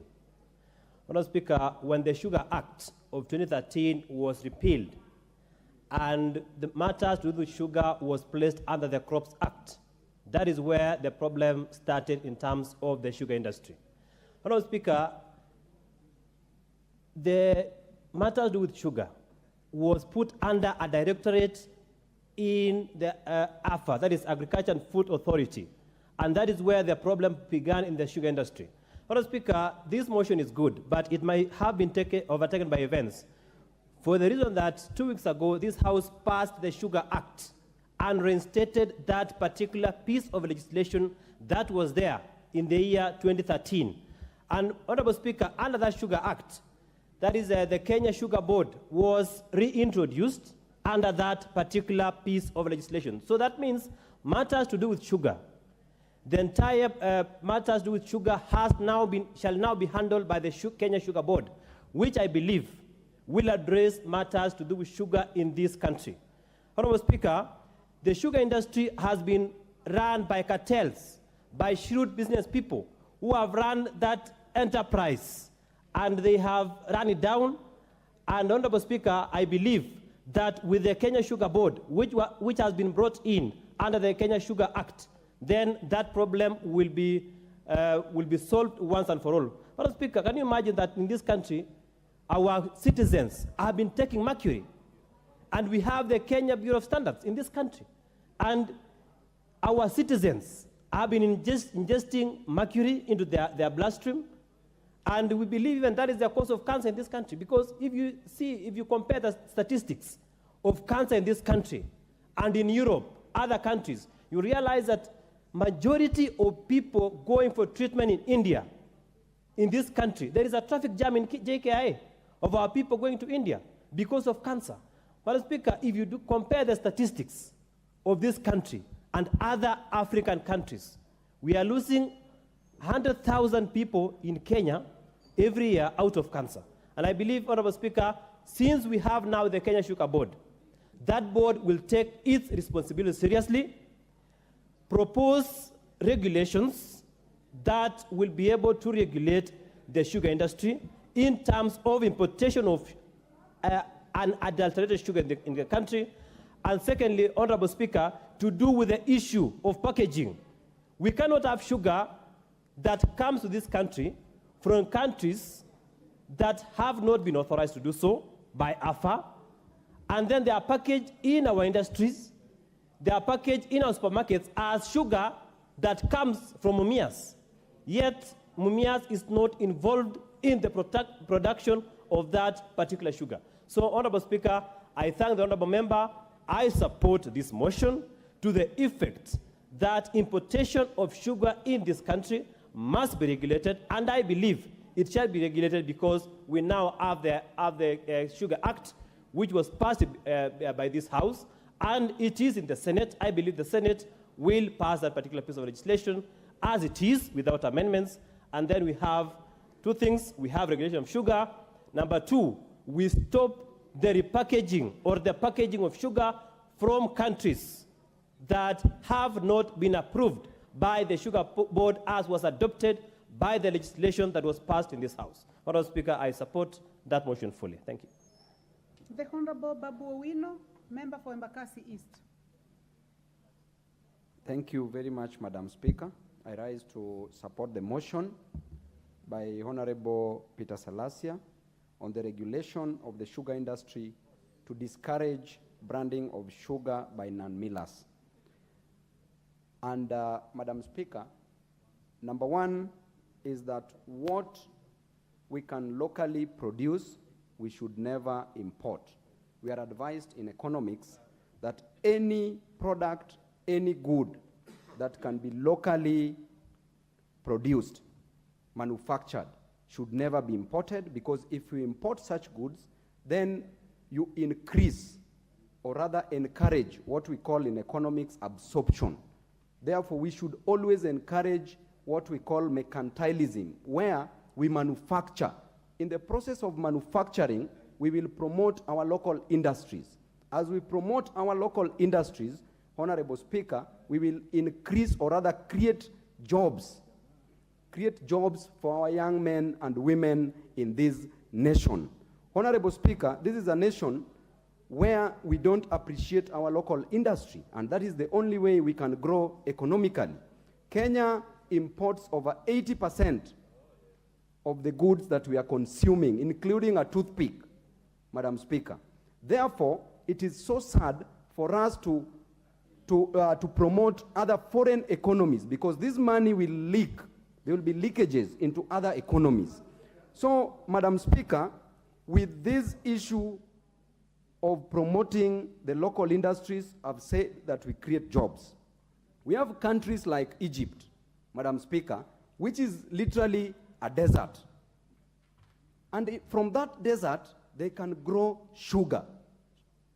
They can grow sugarcane, and we get sugar from them. We import sugar from them. While in Kenya, we have the best land, the best parcels of land. We have the best climate and enabling environment where we can grow sugarcane. But we don't want to promote that. Honorable Speaker, His Excellency the President, Dr. William Samoei Ruto, said that mambo ni matatu. The third one is to export cartels to heaven. Madam Speaker, President Ruto should take into consideration to export these sugar cartels to heaven. Iyo ya tatu ndio iwe yao, so that we promote the economy of our nation. I really support you, Honorable Salasia, on this motion, because we are creating jobs for our people. You've been fighting for the Mubias Sugar Company to be revived. And I'm very sure that God is going to listen, to hear your prayers. And I'm very sure, together with Mumias and the Sony Sugar Company and also the Chemelil, all these sugar industries must thrive. Thank you, Madam Speaker, and God bless you. Thank you very much. The Honorable Member for Embakasi East. Honorable Rahab Mukami, Member for Nyeri County. Thank you, Honorable Speaker. Honorable Speaker, I want to congratulate Honorable Sirisia for this motion. Honorable Speaker, I happened to go to Migori last weekend with the President, and I have felt so bad when I've heard what Honorable Fatuma has said, that the stakeholders were not involved in whatever we heard. The President of this country is ready to help the sugar farmers, and I don't think it is easy, and we should not even take it for granted, because you can imagine the President has decided to pay 117 million debts for the sugar farmers. And he's also giving the fertilizers to the farmers. And everybody would like the farmers to continue planting the sugar canes. And we urge the members of the parliament to make sure that they support our farmers so that we can have enough sugar. And by doing that, we'll make sure that there will be no importation of sugar in this country. So, Honorable Sirasia, I really support you. The other thing I want to talk is about the Ministry of Trade and Industry. I don't know why they are allowing cartels to bring the sugar in this country, And they should make sure that the people who are bringing the sugar in this country, they are not rebranding the sugar. Because we have like Mumia's sugar and we have Sony. So without saying much, I just want to say that Honorable Fatuma, all the stakeholders were there and we had all the farmers there, and it was a very big meeting, and the board members were there and they spoke. So I think we should take that positively. Let's not play politics in this, because we want to help our farmers and we want to make sure that our people are going to move forward and we build this country. Thank you, Honorable Speaker, and congratulations, Honorable Sirisia. Thank you very much, Member for Nyeri County. The Honorable Jared Okello, Member for Nyando. Madam Speaker, from the outset, let me thank you, and on the same breath, thank my brother, Honorable Salasia, for coming up with this. Madam Speaker, in the recent days, we have been agonizing with lots of issues as pertains to sugar. There is an impending sugar bill in the Senate now that we hope that the Senate will align itself to the recommendations of this House so that at least for once we can have a legal framework upon which sugar can be transacted. Madam Speaker, there is the issue of setting aside 117 billion shillings owed by sugar mills by the government of the day, and that is applaudable. And there is also the impending sugar regulations, Madam Speaker, that we have always pursued its gazettement for way too long. And we hope that as we put our arsenals together to address issues of sugarcane, that for once, sugarcane and sugar as a byproduct will have all the matters resolved in good time. Madam Speaker, it is also important to understand why the brouhaha around sugar. Madam Speaker, sugar is the lowest hanging fruit when it comes to mobilizing funds for campaigns. And each electioneering period, Madam Speaker. 1 minute, Honorable Jared Okello. The Honorable Samuel Atandi. What is out of order, Honorable Samuel Atandi? Madam Speaker, I was just alerting you that I'm here so that I get the chance to. I get the immediate chance so that I can comment on this matter. Well, the matter on the you floor. had put an intervention, but luckily you are not far. Can I be allowed to continue now that I'm on the floor? No, now you're out of order. The Honorable Jared will proceed and will come to you as soon as possible. Well, he's perpetuating mischief. But Madam Speaker, as I said, sugar becomes the lowest hanging fruit when it comes to mopping up campaign funds. And you will realize that every electioneering period, the so-called unscrupulous business community will be trooping to government offices relevant to receipt of permits, importation permits of sugar, Madam Speaker. So, because this will continue for the longest, we also have to reorient our sugar business in a way that will also thwart the efforts of these sugar barons. Madam Speaker, ask yourself, Mumia's Sugar Company, which was the pride of Africa, not just producing sugar, but ethanol, spirits, and selling hydrogenerated electric power to the national grid, that company, just because of poor leadership, dissolved. And we have nothing to write home about it now. Mumia Sugar Company employed thousands and thousands of people directly, not considering the indirect beneficiaries of Mumia Sugar, which were also in hundreds of thousands, if not tens of millions. But because of mismanagement and lack of political goodwill, Mumia's is reeling on its knees, Madam Speaker. What, therefore, can we do? We acknowledge that indeed there is the COMESA rebate when it comes to importation of sugar. But I think the main idea of coming up with COMESA was that when there is a shortage or we have exceeded our locally produced sugar, then there were parameters that could govern importation of sugar, Madam Speaker. Now we are crying foul to anybody who can come to our rescue at this point in time. Madam Speaker, I think Honorable Atandi took my time, and my very able clerks never took cognizance of that, but I want to remind them that I still have 3 more minutes to go. So, Madam Speaker. Honorable Jared Okello, you have 10 seconds, but I'll give you 1 more minute. Thank you. The clerks took care of the 1 minute that you lost because of the intervention. I thank you, Madam Speaker. Madam Speaker, even as we make efforts to revive these sugar companies, we also must step back and look at the issues that created the collapse of all these sugar companies, Madam Speaker. But again, it is important to ask ourselves that why is it only the government mills that are having a problem when private millers are thriving as going concerns, Madam Speaker? So what is it that the private millers are getting right that the government will never get right, Madam Speaker? Even as we put our foot forward for the privatization of sugar mills, we must recognize that farmers must play a critical role.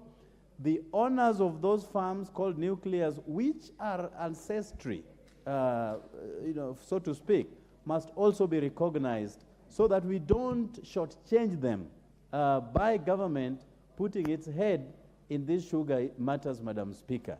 And I thank you for the opportunity. Thank you, thank you, Honorable Jared. I will purposively, honorable members, go to the member for Westlands, the Honorable Timothy Wanyonyi. Thank you, Madam Speaker. I also want to support this motion. Madam Speaker, the issue of sugar in this country has driven many people to poverty, especially the farmers from this sugar growing region, Madam Speaker. The factories in this region, Madam Speaker, went into importing sugar, and this was facilitated by the defunct Kenya Sugar Board when they licensed factories to import sugar, purportedly to top up on the shortage that was in the country. Madam Speaker, that was the first mistake because factories stopped paying farmers. They found an easy way to bring sugar in the country, and that sugar, and they come and repackage it as if it is coming from these factories, Madam Speaker. And it went on and on like that. And you see some of the CEOs of these factories, when they left the factories, they collapsed. So you wonder what miracle were they performing when they were there, because they were covering up things. So it is important to regulate the importation of sugar so that we can only bring in sugar that is, Madam Speaker, that is only for the shortfall that the country is not meeting. And this normally was just only the industrial sugar. But nowadays we are importing sugar for everything. And this is the reason why the government must strongly put in place the regulations to make sure that sugar that is brought in the country from the Comesa region, it is only to cover the shortfall that we are having. Otherwise, Madam Speaker, we need now to make sure that the factories, as the government is moving to bring in people to lease the factories to investors, so that these people now, their first thing they must do is, Madam Speaker, is to pay farmers and revive these factories to go back to grinding sugar, so that the people who are in this region are not going to be subject to poverty and have make losses. Some of the regions, that factories like Mumias, Nzoia, and others, Madam Speaker, where they're situated, even the communities within that region, Madam Speaker, have completely been rendered in poverty. They are wallowing in poverty because of lack of payment. Sugar was on their farms and all that, Madam Speaker. So we want to support this motion, Madam Speaker, as we move into the new direction that the regulations are going to be put in place so that importation of sugar from the Comesa region or from other region is properly managed. Madam Speaker, we also must always be live to the situation that the middlemen, the so-called cartels. They are the ones who have made our sugar very, very expensive. You find the countries like Sudan, Madam Speaker, they don't have middlemen in the sugar industry. And we find the sugar from Sudan, when it comes to Kenya, is cheaper than our sugar because of the cost of production and also these middlemen who come in and unscrupulous businessmen, Madam Speaker, and exaggerate the price of the sugar so that our sugar becomes more unattractive than the sugar coming from out. So we must also just make sure that we deal with these issues from the onset so that we regulate the sugar industry and that the country can now benefit from this new legislation, Madam Speaker.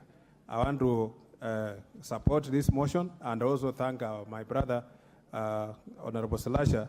Madam Speaker, the other day, even when we were having the CBA meeting in Ghana, we met Honorable Salasha's look-alike in that country, and every member of parliament from Kenya was saying there is a Salasha here. But when we get to the person, we found that it was not Honorable Salasha. Honorable Salasha, we have your look-alike somewhere in this world. Thank you, Madam Speaker. That's on a light note. Thank you very much, Member for Westlands. The Honorable Mary Emase, Member for Teso County. Thank you, Madam Speaker. I'm a Member of Parliament for Teso South. My sister Catherine Omanyo is the MP for the county. Thank you. From the onset, I want to support my brother, Honorable Salasia, for coming up with this motion. I come from a sugar growing area, and cane farming is the main cash crop that we have in Busia County. And Madam Speaker, one of the biggest problems in that sector is the importation of sugar, which is branded by so many other millers and sold within the country. So our farmers are disadvantaged because when sugar is imported, then there is no harvesting or a delayed harvesting of of cane from our farmers. So at the end of the day, who suffers the most? It is the farmer. Because that then creates the room for the middlemen to take the stage and buy sugar from the farmers at very low rates, and then they are the ones who end up making the profit when they sell to the millers. So for me, I think this is a very timely motion, and it is very important. Despite the fact that we have the regulations, we have AFA, we have the Crops Act, but there is a problem in enforcement of the regulations that regulate, the laws that regulate sugar. So, Madam Speaker, if you come to Busia, for example, we have two factories. We have the Busia Sugar Factory, we have the Olepito Sugar Factory, which is in my constituency, and as I speak to you, the Olepito Sugar Factory was closed down because of the politics around the sugar industry, because of the issue of lack of zoning. We are told because of lack of enough sugarcane to crush. So for me, if this is addressed so that we have a proper regulation and there is enforcement of the laws that regulate the sugar industry, then we will have these companies running, we will have our people securing opportunities. Those who are employed in Olepito Sugar Factory, for example, for now they are jobless because the factory closed down. And I think for us it's very important, it's a matter of concern. And that is why I say I support this, this motion. Because what is the policy? What is our policy as a country on issues of sugar? It is to nurture and develop a competitive and sustainable sugar industry, which will, in a long way, and builds our economy and the entire value chain around the sugar industry. So for me, I support this motion. Thank you, Honorable Salasha, for bringing up, and it is important that we get proper regulation and enforcement of regulations to ensure that the country is only importing sugar that is needed to fill in the deficit. Whenever there is sugar branded, sold in our supermarkets, sold in our shops, it is important that Kenyans know where that sugar is coming from. Once that is enforced, then we will have millers buying sugarcane from our farmers, and therefore our farmers will be able to benefit. Thank you, Honorable Speaker. Thank you very much, Honorable Member for Teso South. The Honorable Samuel Atandi, Member for Alego Usonga. Thank you very much, Madam Speaker, for giving me the opportunity to participate in this piece of motion. Madam Speaker, the sugar industry in Kenya continues to be a mess. And this is something which we all know, Madam Speaker, even as members of Parliament. We assume and we pretend that Kenya is a sugar manufacturing country. But in the real sense, we are not. What we consume in this country from the so-called sugar milling factories are actually sugar which is imported from other countries. Sugar is imported from other countries cheaply, and then it is branded. So when you go to the supermarkets, you find sugar branded as Mumias, Sony. In actual sense, Madam Speaker, these are not sugar produced locally. These sugars are imported, and then they are repackaged, and then they are sold as our sugar, which is from this country. So, Madam Speaker, the motion that this branding should not be allowed is something which I fully support. But having said that, Madam Speaker, that is not really the solution for the crisis in the sugar sector. The crisis in the sugar sector will involve more. And at this juncture, Madam Speaker, I want to tell you that it is the political class that is responsible for the mess in the sugar sector. Sugar is the sector that funds politics.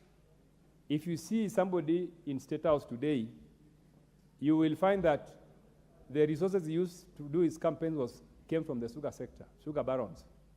That is why each and every year, there are new licenses being given out, dished out for people who want to import sugar, etc. So, Madam Speaker, the political class must change if we are serious about supporting the sector and making the sector profitable. While we are doing this, Madam Speaker, the farmer is one that suffers, and the farmer is one that goes out of the way, to do all the work. So, Madam Speaker, my prayer and my request to this regime, even though this regime has nothing to, will achieve nothing, in the short and the long run, I don't think there's anything that this regime will achieve. But I want to tell them that at least for the sugar sector, let them try to do something. Because if they engage, if and every week, they are all over the country, they are in Nyanza, they are in Western, talking to sugar farmers and promising them things which they cannot achieve. Madam Speaker, you saw the president was in Nyanza recently, and he purportedly, waived the sugar loans due to sugar farmers and the sugar factories. Madam Speaker, what the president has done is not something which, surprising. What is out of order, Honorable John Waweru, Member for Dagoretti South? Madam Speaker, I'm always very hesitant to interrupt my friend because he's a great debater, very astute in his thinking, always orderly in his thinking. But Madam Speaker, this is a house where you... Honorable Atandi, please take your seat. You may proceed, Honorable Kiari. Madam Speaker, our standing orders demand that one be responsible for the utterances that they make, especially on the issue of laying facts on this floor, Madam Speaker.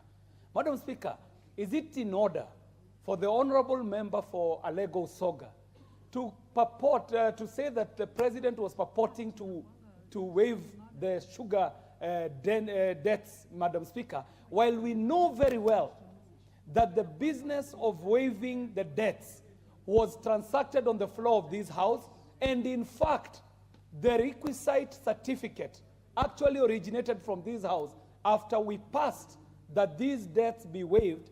It is on that motion of the House that the Speaker was able to sign the certificate, and in fact, this was done following a great canvassing of this matter on this floor. So, Madam Speaker, I would like for you to find the Honorable Atandi out of order for making a statement that is not a statement of fact. It is not the president who is waiving the sugar debts. It is actually this House, in its own wisdom and its own motion, that waived the debts and actually produced the certificate that was presented to the president. Thank you very much, Madam Speaker. The Honorable Samuel Atandi, as per our Standing Order 91, responsibility for statement of fact. Would you like to respond to this? Thank you, Madam Speaker. Madam Speaker, the Honorable Kiaria is a very strong member of this House and very intelligent. But Madam Speaker, allow me to ignore him because he knows very well that this House is captured. This House is not independent. This House transacts instructions from State House. So to purport that this House was capable of waiving sugar bills, Honorable sugar Atandi, debts, would you like to is to mislead continue us. in that? You have said that this House is captured. Yes, this House is Do captured. you expect me to sit on this seat and allow you to continue saying that the House is captured? But that's the truth, You are Madam completely Speaker. out of order. So what I ask you is you respond to the matter that was raised by the Honorable John Kiarie. It was very specific. The fact is that this House is not captured by anybody. Madam Speaker, this House is captured. This is a fact. You know, this is a fact, You are Madam out of Speaker. order. This House is not independent. This House transacts instructions from elsewhere. And even if this House purported to have waived sugar debts, it was not this House that waived, it is the presidency that waived. So Honorable Atandi, I would like you to respond to the matter of fact that was raised The fact by of the matter is that Waweru. the fact of the matter is that the sugar debts have been waived. But my point, Madam Speaker, is that I'm questioning the intention of waiving the sugar debts. Because the real intention of waiving the sugar debts is not that somebody is interested in the welfare of farmers. It is because somebody wants to capture the sugar factories and use them for his own personal benefit. Madam Speaker, that's the message I'm trying to say. Yeah, and I don't think somebody should challenge me on that. Honorable Kiarie, please cool off. Don't challenge me on that because that's a fact I know. You don't come from sugar growing areas. I come from sugar growing areas. Our farmers in our constituency who are growing The sugar. Honorable Kiarie, I see that you're on a point of order again, and the Honorable Atandi has mentioned you severally, so I would like to know what, in your opinion, is out of order.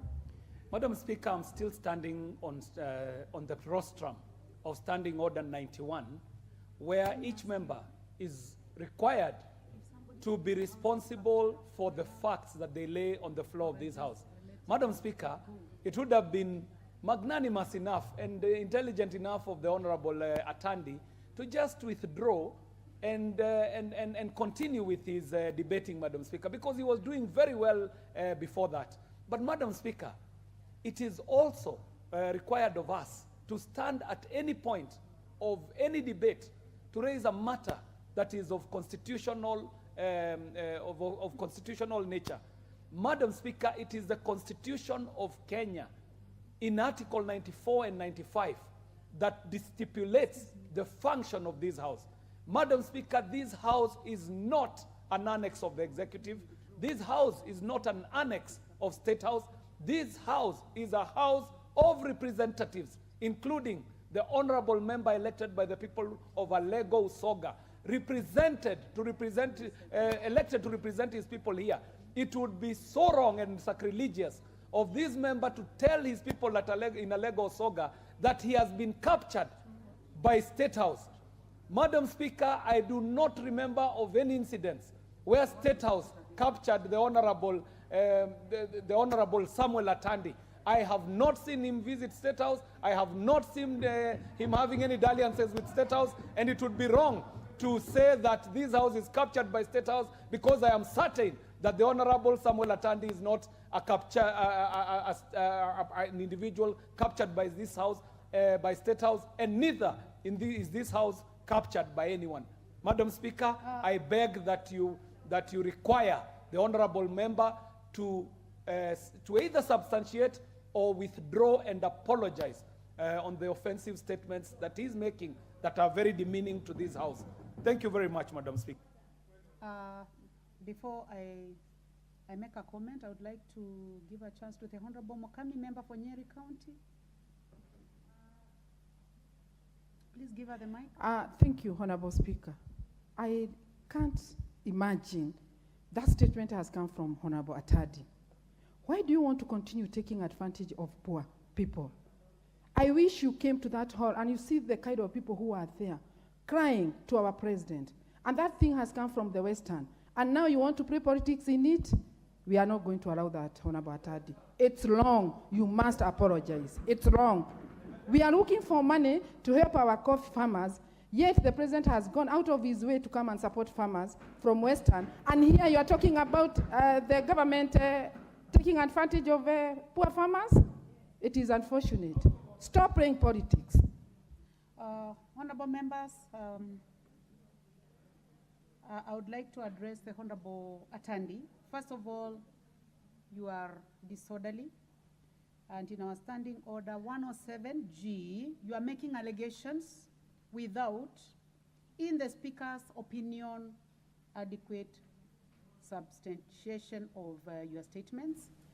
Also in that standing order 107-2A, I would like to call upon you. I would like to just caution you. I'll caution you. I hope we just end it at that so that we can make progress on this important matter. So I'll caution you that please do not make any statements that you cannot substantiate. And now I order you to proceed. Thank you, Madam Speaker, and thank you for protecting me from interferences by my colleagues. Madam Speaker, as you can see, I am a lone voice in this House against a battalion of government machineries who are not interested in hearing anything I would against. like now to ask you to go to the motion of today. So Madam Speaker, the point that I wanted to raise as I conclude is that this motion is very important, and we need to support this at the House and ensure that other than just repackaging sugar, which is imported, we need to stop this wanton importation of sugar. Because this wanton importation of sugar is the reason the political class is thriving. They import sugar, they sell, and then at the expense of our local farmers that are fighting, working very hard on the ground to survive. So, Madam Speaker, I support the motion, and thank you very much. The Honorable Eric Karemba. Eric Muchangi. Sorry, Honorable members. The name of the Honorable member who is on his feet is the Honorable Eric Muchangi, member for Runyenjes. Thank you, Honorable Speaker. And I wish to let you know that Karemba is still my name. It is my official name. So you are at liberty to refer me to as Karemba. It is not a nickname anymore.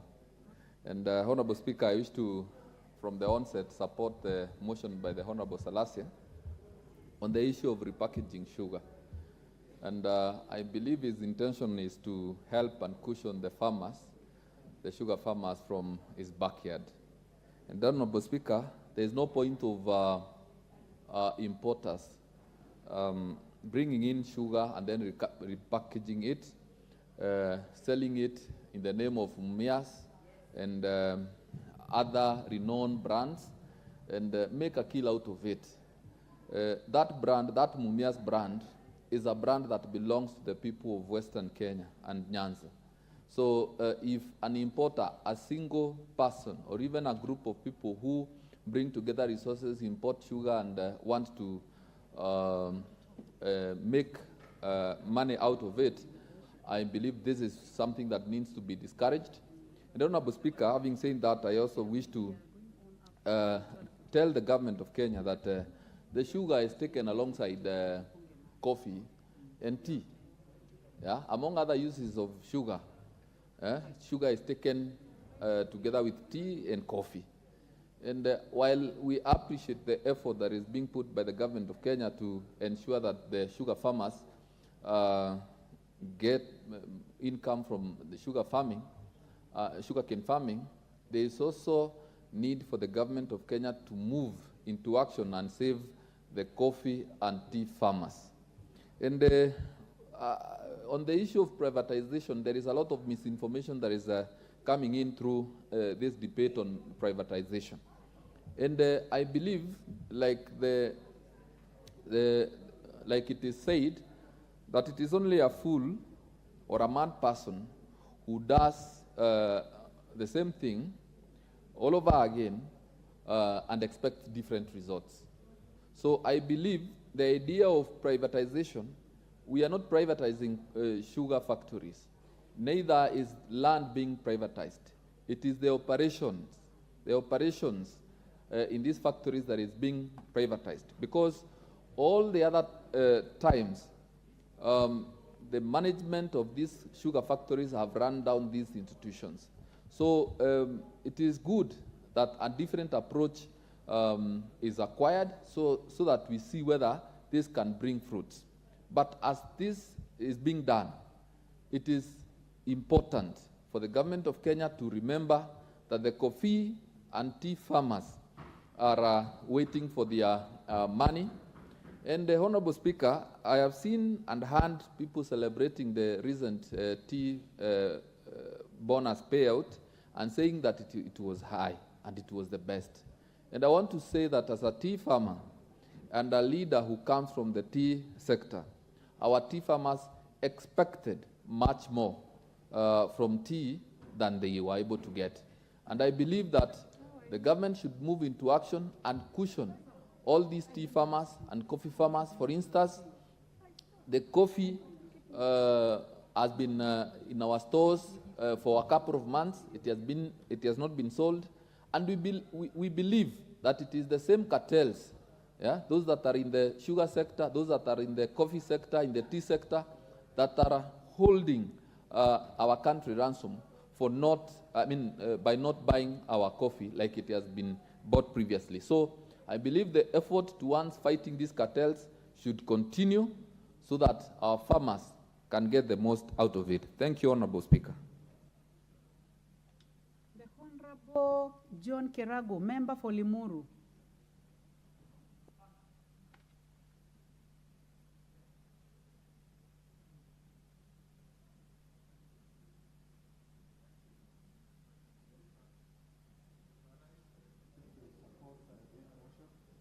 I suggest that you move to the next microphone. Thank you, Madam Speaker. As I rise, I want to support this motion. And Madam Speaker, I'm one person who in my earlier days, I worked for Mumia Sugar when it was under Buka International. Madam Speaker, when we discuss about sugar sector, I think we must be serious. Madam Speaker, we know how serious government has been looking at this issue in terms of getting it working. But Speaker, I would like to bring to this House that the collapse of the sugar industry must also be seen to have been related to how the railways has been performing. Madam Speaker, when we concessioned the railways to the people, the cowboys who came to run it, the sugar industries started going down. Madam Speaker, I happen also to have worked for railways, and I know that in the railway central workshops, that's where we used to make the sugar rollers for the sugar industry, whether in Zoia, Mumias, Chemil, Sone. We used to make cane knives out of the worn-out tires to ensure that the sugar industry is supported with the local spare parts. Madam Speaker, when we look at the sugar industry, it is important for us to be seen to be working towards being competitive with the rest of the region. I can say this without fear of any contradiction, that the cost of maintenance of our industries has always been a big challenge. We have given the industries to people who have been making money out of spare parts, out of services, so that even when they do the production, that cost element of maintaining the plant has always been the way of eating out the money, which actually should have gone to the farmers. So as we discuss this, and I support my friend, the member of Parliament, and Celicia, who is a very serious guy. serious person, Mheshimiwa. I know that your intention is good, but I also want to say this. Let's look at the nation and put together as mechanism, an engineering support mechanism, where most of these industries can actually be supported so that they run at economic level, which can also compete with the rest of the areas in the region. You cannot say, for example, that each one of these factories will have a foundry to cast their spare parts, that they must have a facility where they will be shrinking and deshelling their rollers. So what we need to do also, as we look at this sector, because it's important for all of us, that we make sure that in the farming area, whether it's the nuclear or the outgrowers, we make sure that we take the right steps to make sure that they are competitive in producing cane.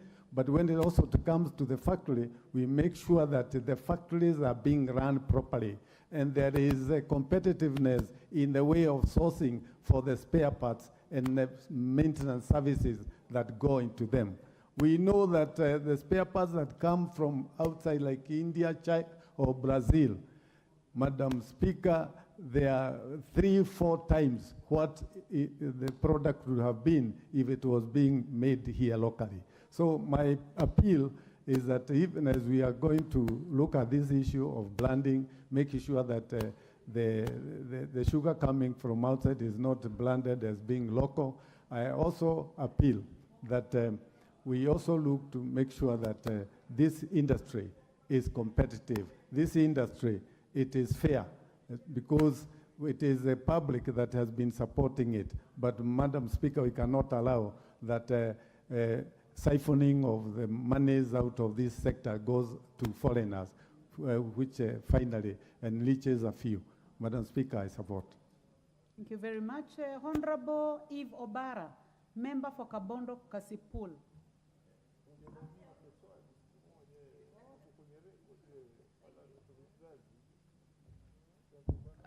Thank you very much, Madam Speaker, for giving me this opportunity to also add my voice to the motion. At onset, let me say that I also support the motion.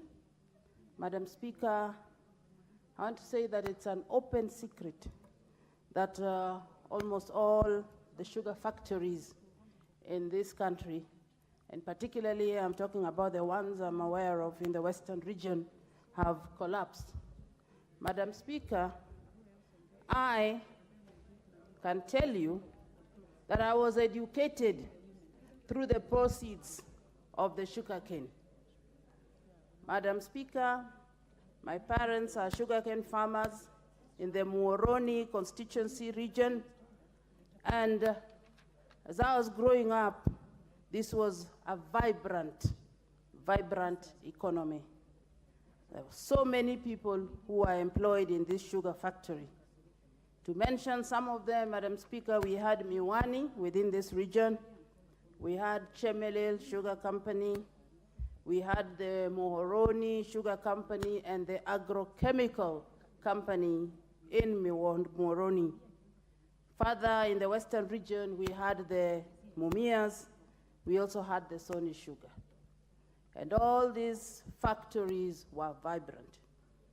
If I pick out the Chemelil Sugar Company, Madam Speaker, many people were employed in this factory. In fact, Chemelil was way advanced in terms of even the kind of people who were there. Everything about Chemelil was affluence. It's a completely different story now. Madam Speaker, I support the motion. Thank you. In fact, discourage, I would say, should be stopped. And what we should do to grow our economy, Madam Speaker, is to see how these factories can be rehabilitated so that they continue to recruit, employ our people, and this would have a ripple effect in growing the economies of this region. Madam Speaker, branding the sugar for sugar that has been imported must stop until we are satisfied as a country that our sugar factories are not able to produce enough sugar to supply enough sugar for the people of Kenya. Madam Speaker, when Mumias Sugar Company was closed and Mumias town became a ghost town, go to any supermarket and you would find Mumias sugar on the shelves of the supermarkets here in Nairobi, in the supermarkets in Kisumu, in the supermarkets in Kakamega, and yet branded as sugar from Mumias company. And yet the company was not working. These are the things that we must stop, Madam Speaker. Going forward, I know that there is an effort to rehabilitate, to put them up, but before that, yes, a little can be allowed, but within controls. A little can be allowed, but within control. But don't brand.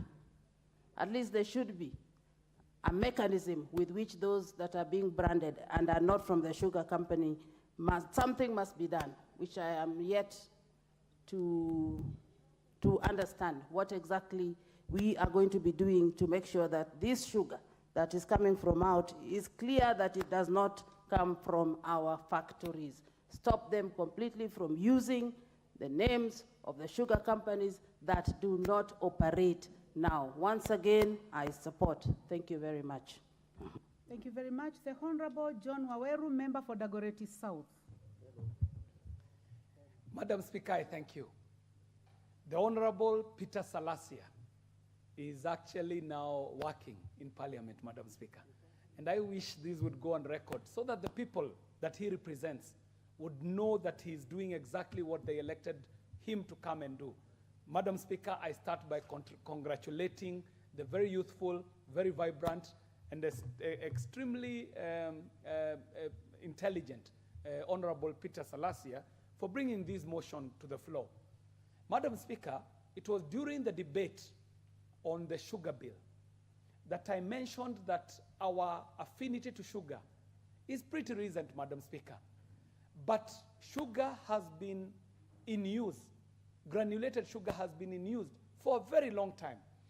In fact, as long as far back as the 6th century BC, the Indians were already using granulated sugar. But this refined sugar, Madam Speaker, is pretty recent because the refined sugar came with the effort on colonialization. And I want to associate it to colonialization so that I make the point that the sugar history has been replete with incidences on record, incidences that are sweet and bitter at the same time.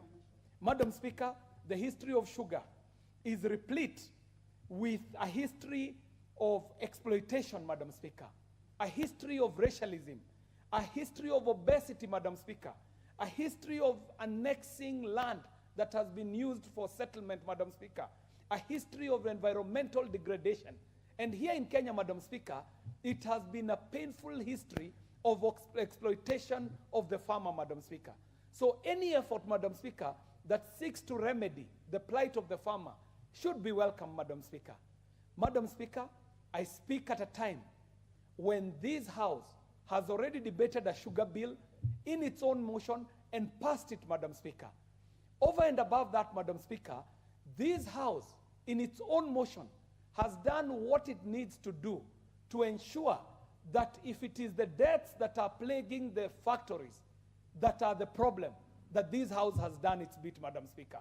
That, Madam Speaker, as recent as Monday this week, the President received the instruments from this Parliament that were handed over after signing by the Speaker.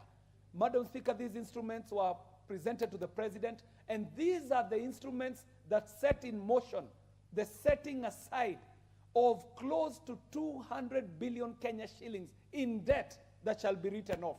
So, Madam Speaker, even as we debate this motion, I'm urging the Honorable Peter Salasia to go and tell his people that collegiately this House has done what it needs to do. That this House is in support of his thinking, Madam Speaker. That this House unanimously across the different aisles, Madam Speaker, is in agreement with what he is asking for his people. So, Madam Speaker, I wanted to put it on record that this House is not sitting on its laurel looking at farmers wallowing in poverty while it is doing nothing. This House is doing what it needs to do at a time such as this. Madam Speaker, in the sugar bill that we passed, there was one critical issue that needs to be reported to the sugar belt. It was the issue on how they shall ring fence the land they use for farming sugar.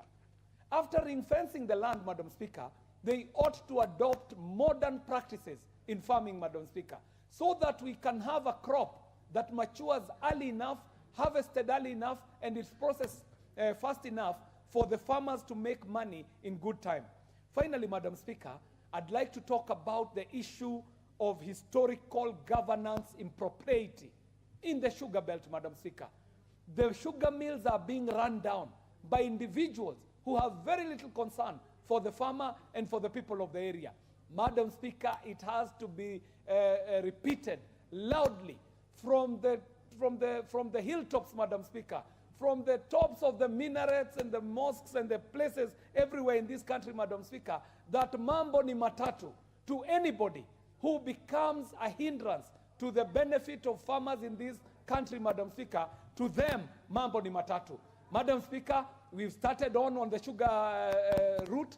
We need to do the same for cash crops like coffee in other regions, for cash crops like cotton in other regions, so that even as the sugar farmer is benefiting. Thank you very much. Thank you very much. Anything out of order? What is out of order?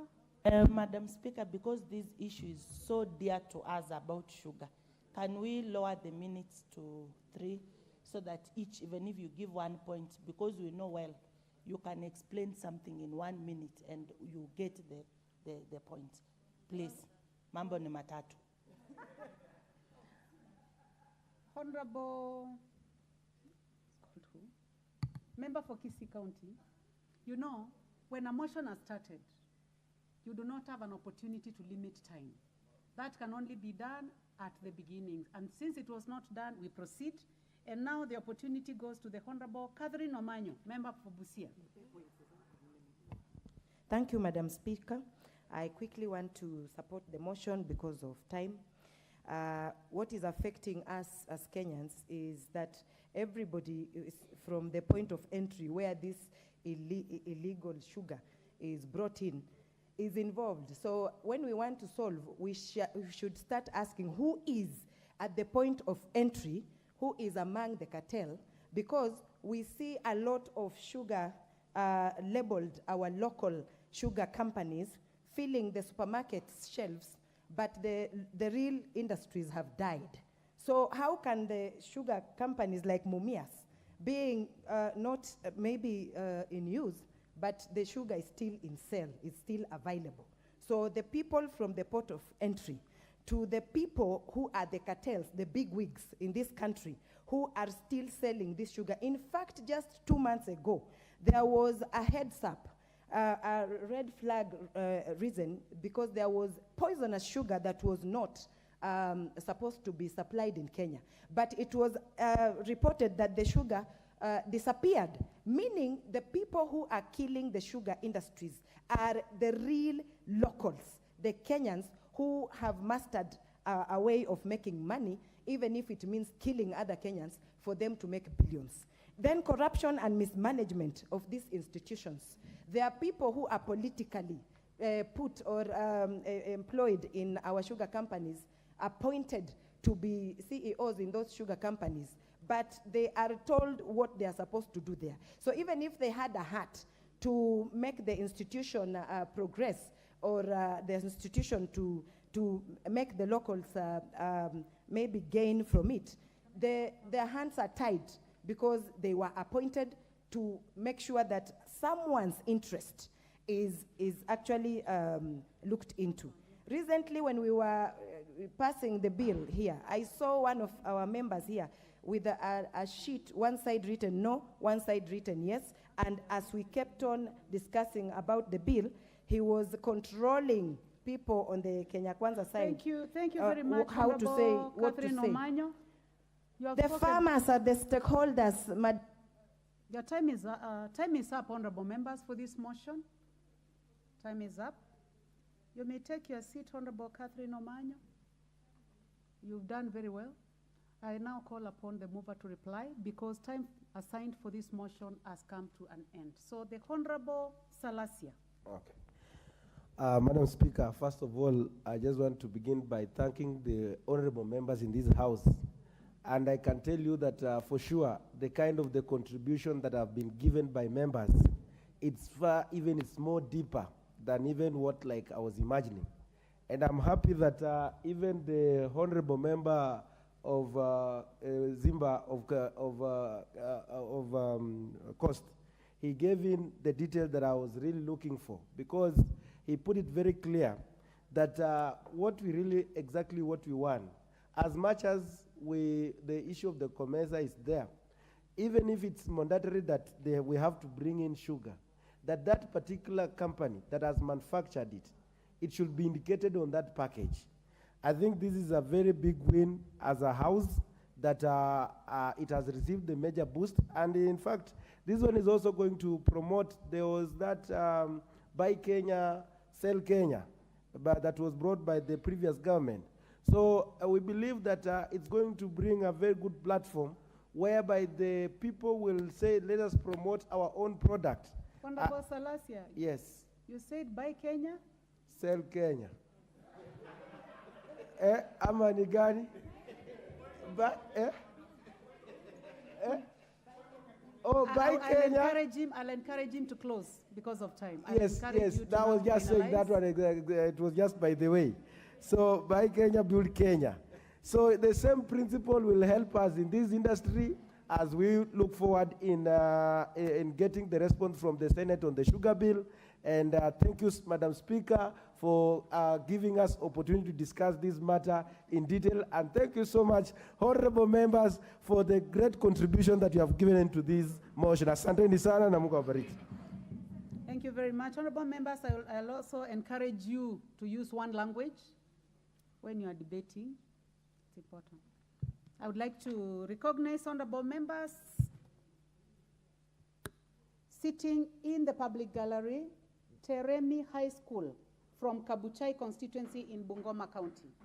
You are welcome to observe proceedings in the National Assembly.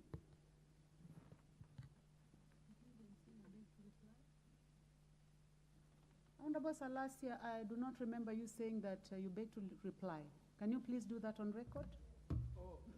I beg to reply. Thank you. Thank you very much. Honorable members, question to be put on this motion will be done in another sitting, as will be scheduled by the House Business Committee. Next order. Order number 14, motion, policy for the provision of mental health services in all healthcare facilities. The Honorable Mishimboko. Honorable Mishimboko is not in the House, so that motion is deferred. Next order. Order number 15, motion, implementation of first aid training as a core subject in schools. The Honorable Caleb Amisi. Honorable Caleb Amisi is not in the House, so that motion is also deferred. Next order.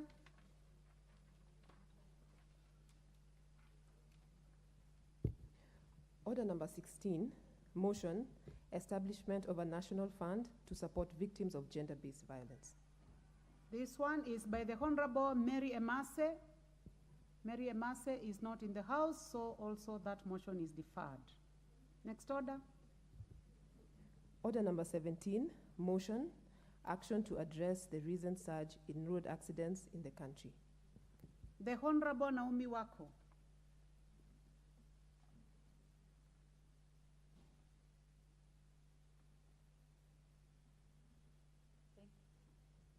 Thank you, Madam Speaker. Motion number 17, action to address the recent surge in road accident in the country.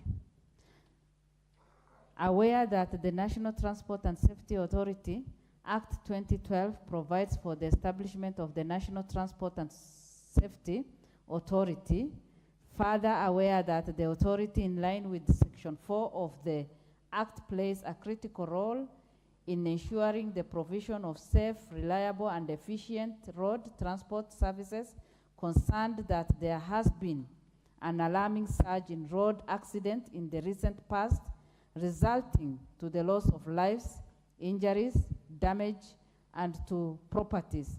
Further concerned that the authority has not effectively and fully performed its function of regulating safe and reliable transport services, especially in dealing with the public service vehicles, noting that poor maintenance of motor vehicles and lack of proper regulation are leading contributors to the marked increase in road accidents, deeply concerned that the school-going children are increasingly becoming victims of these road accidents, recognizing that it is the responsibility of the authority to ensure adhere to the road traffic rules and to establish systems and procedures for and oversee the training, testing, and licensing of drivers.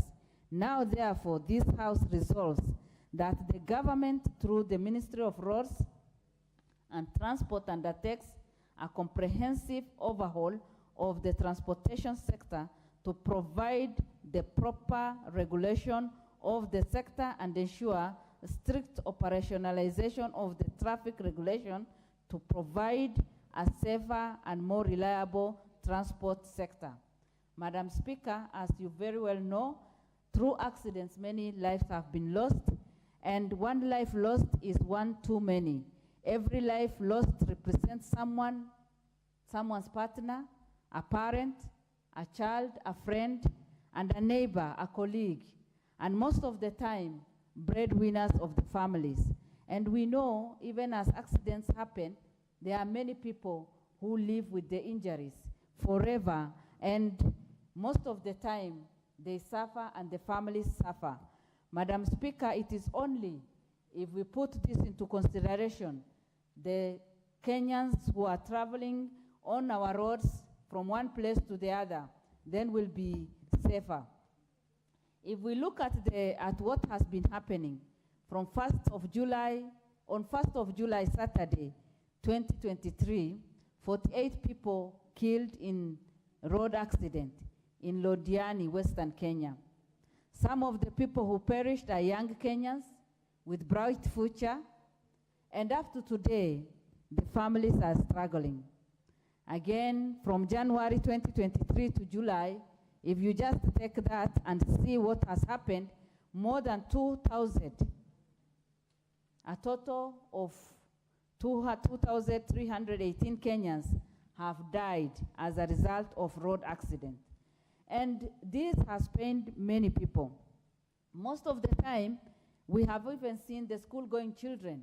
Madam Speaker, you remember what happened to school buses and many school-going children where they perished, and the parents are still living in that, and the pain is still with them. The CS Murkomen confessed that road accidents killed more Kenyans in 2022 than COVID-19 infection did. This should sadden each one of us, and I'm sure today if we would have asked, who among us know the people who have perished in our villages or a relative who has lost life through road accident, then I'm sure many of us would have stood up and also confessed what has really happened. Madam Speaker, we know very well that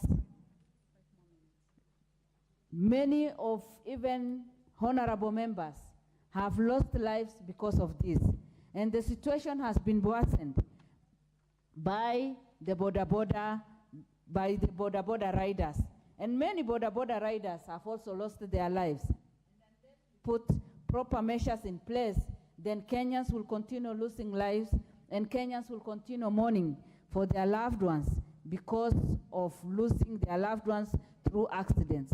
Madam Speaker, there are many things that can be done. There are measures that can be put in place so that we can control this, and I'm sure. Honorable Naomi Wako, member for Marsabit, I will call upon you to stop because of time. You will have 5 minutes to continue moving your motion, and then the seconder will be called by the Speaker in another sitting. Honorable members, time is up. And the time now being 1 o'clock p.m., this House stands adjourned today, until today, Wednesday, 11th of October, 2023 at 2:30 p.m.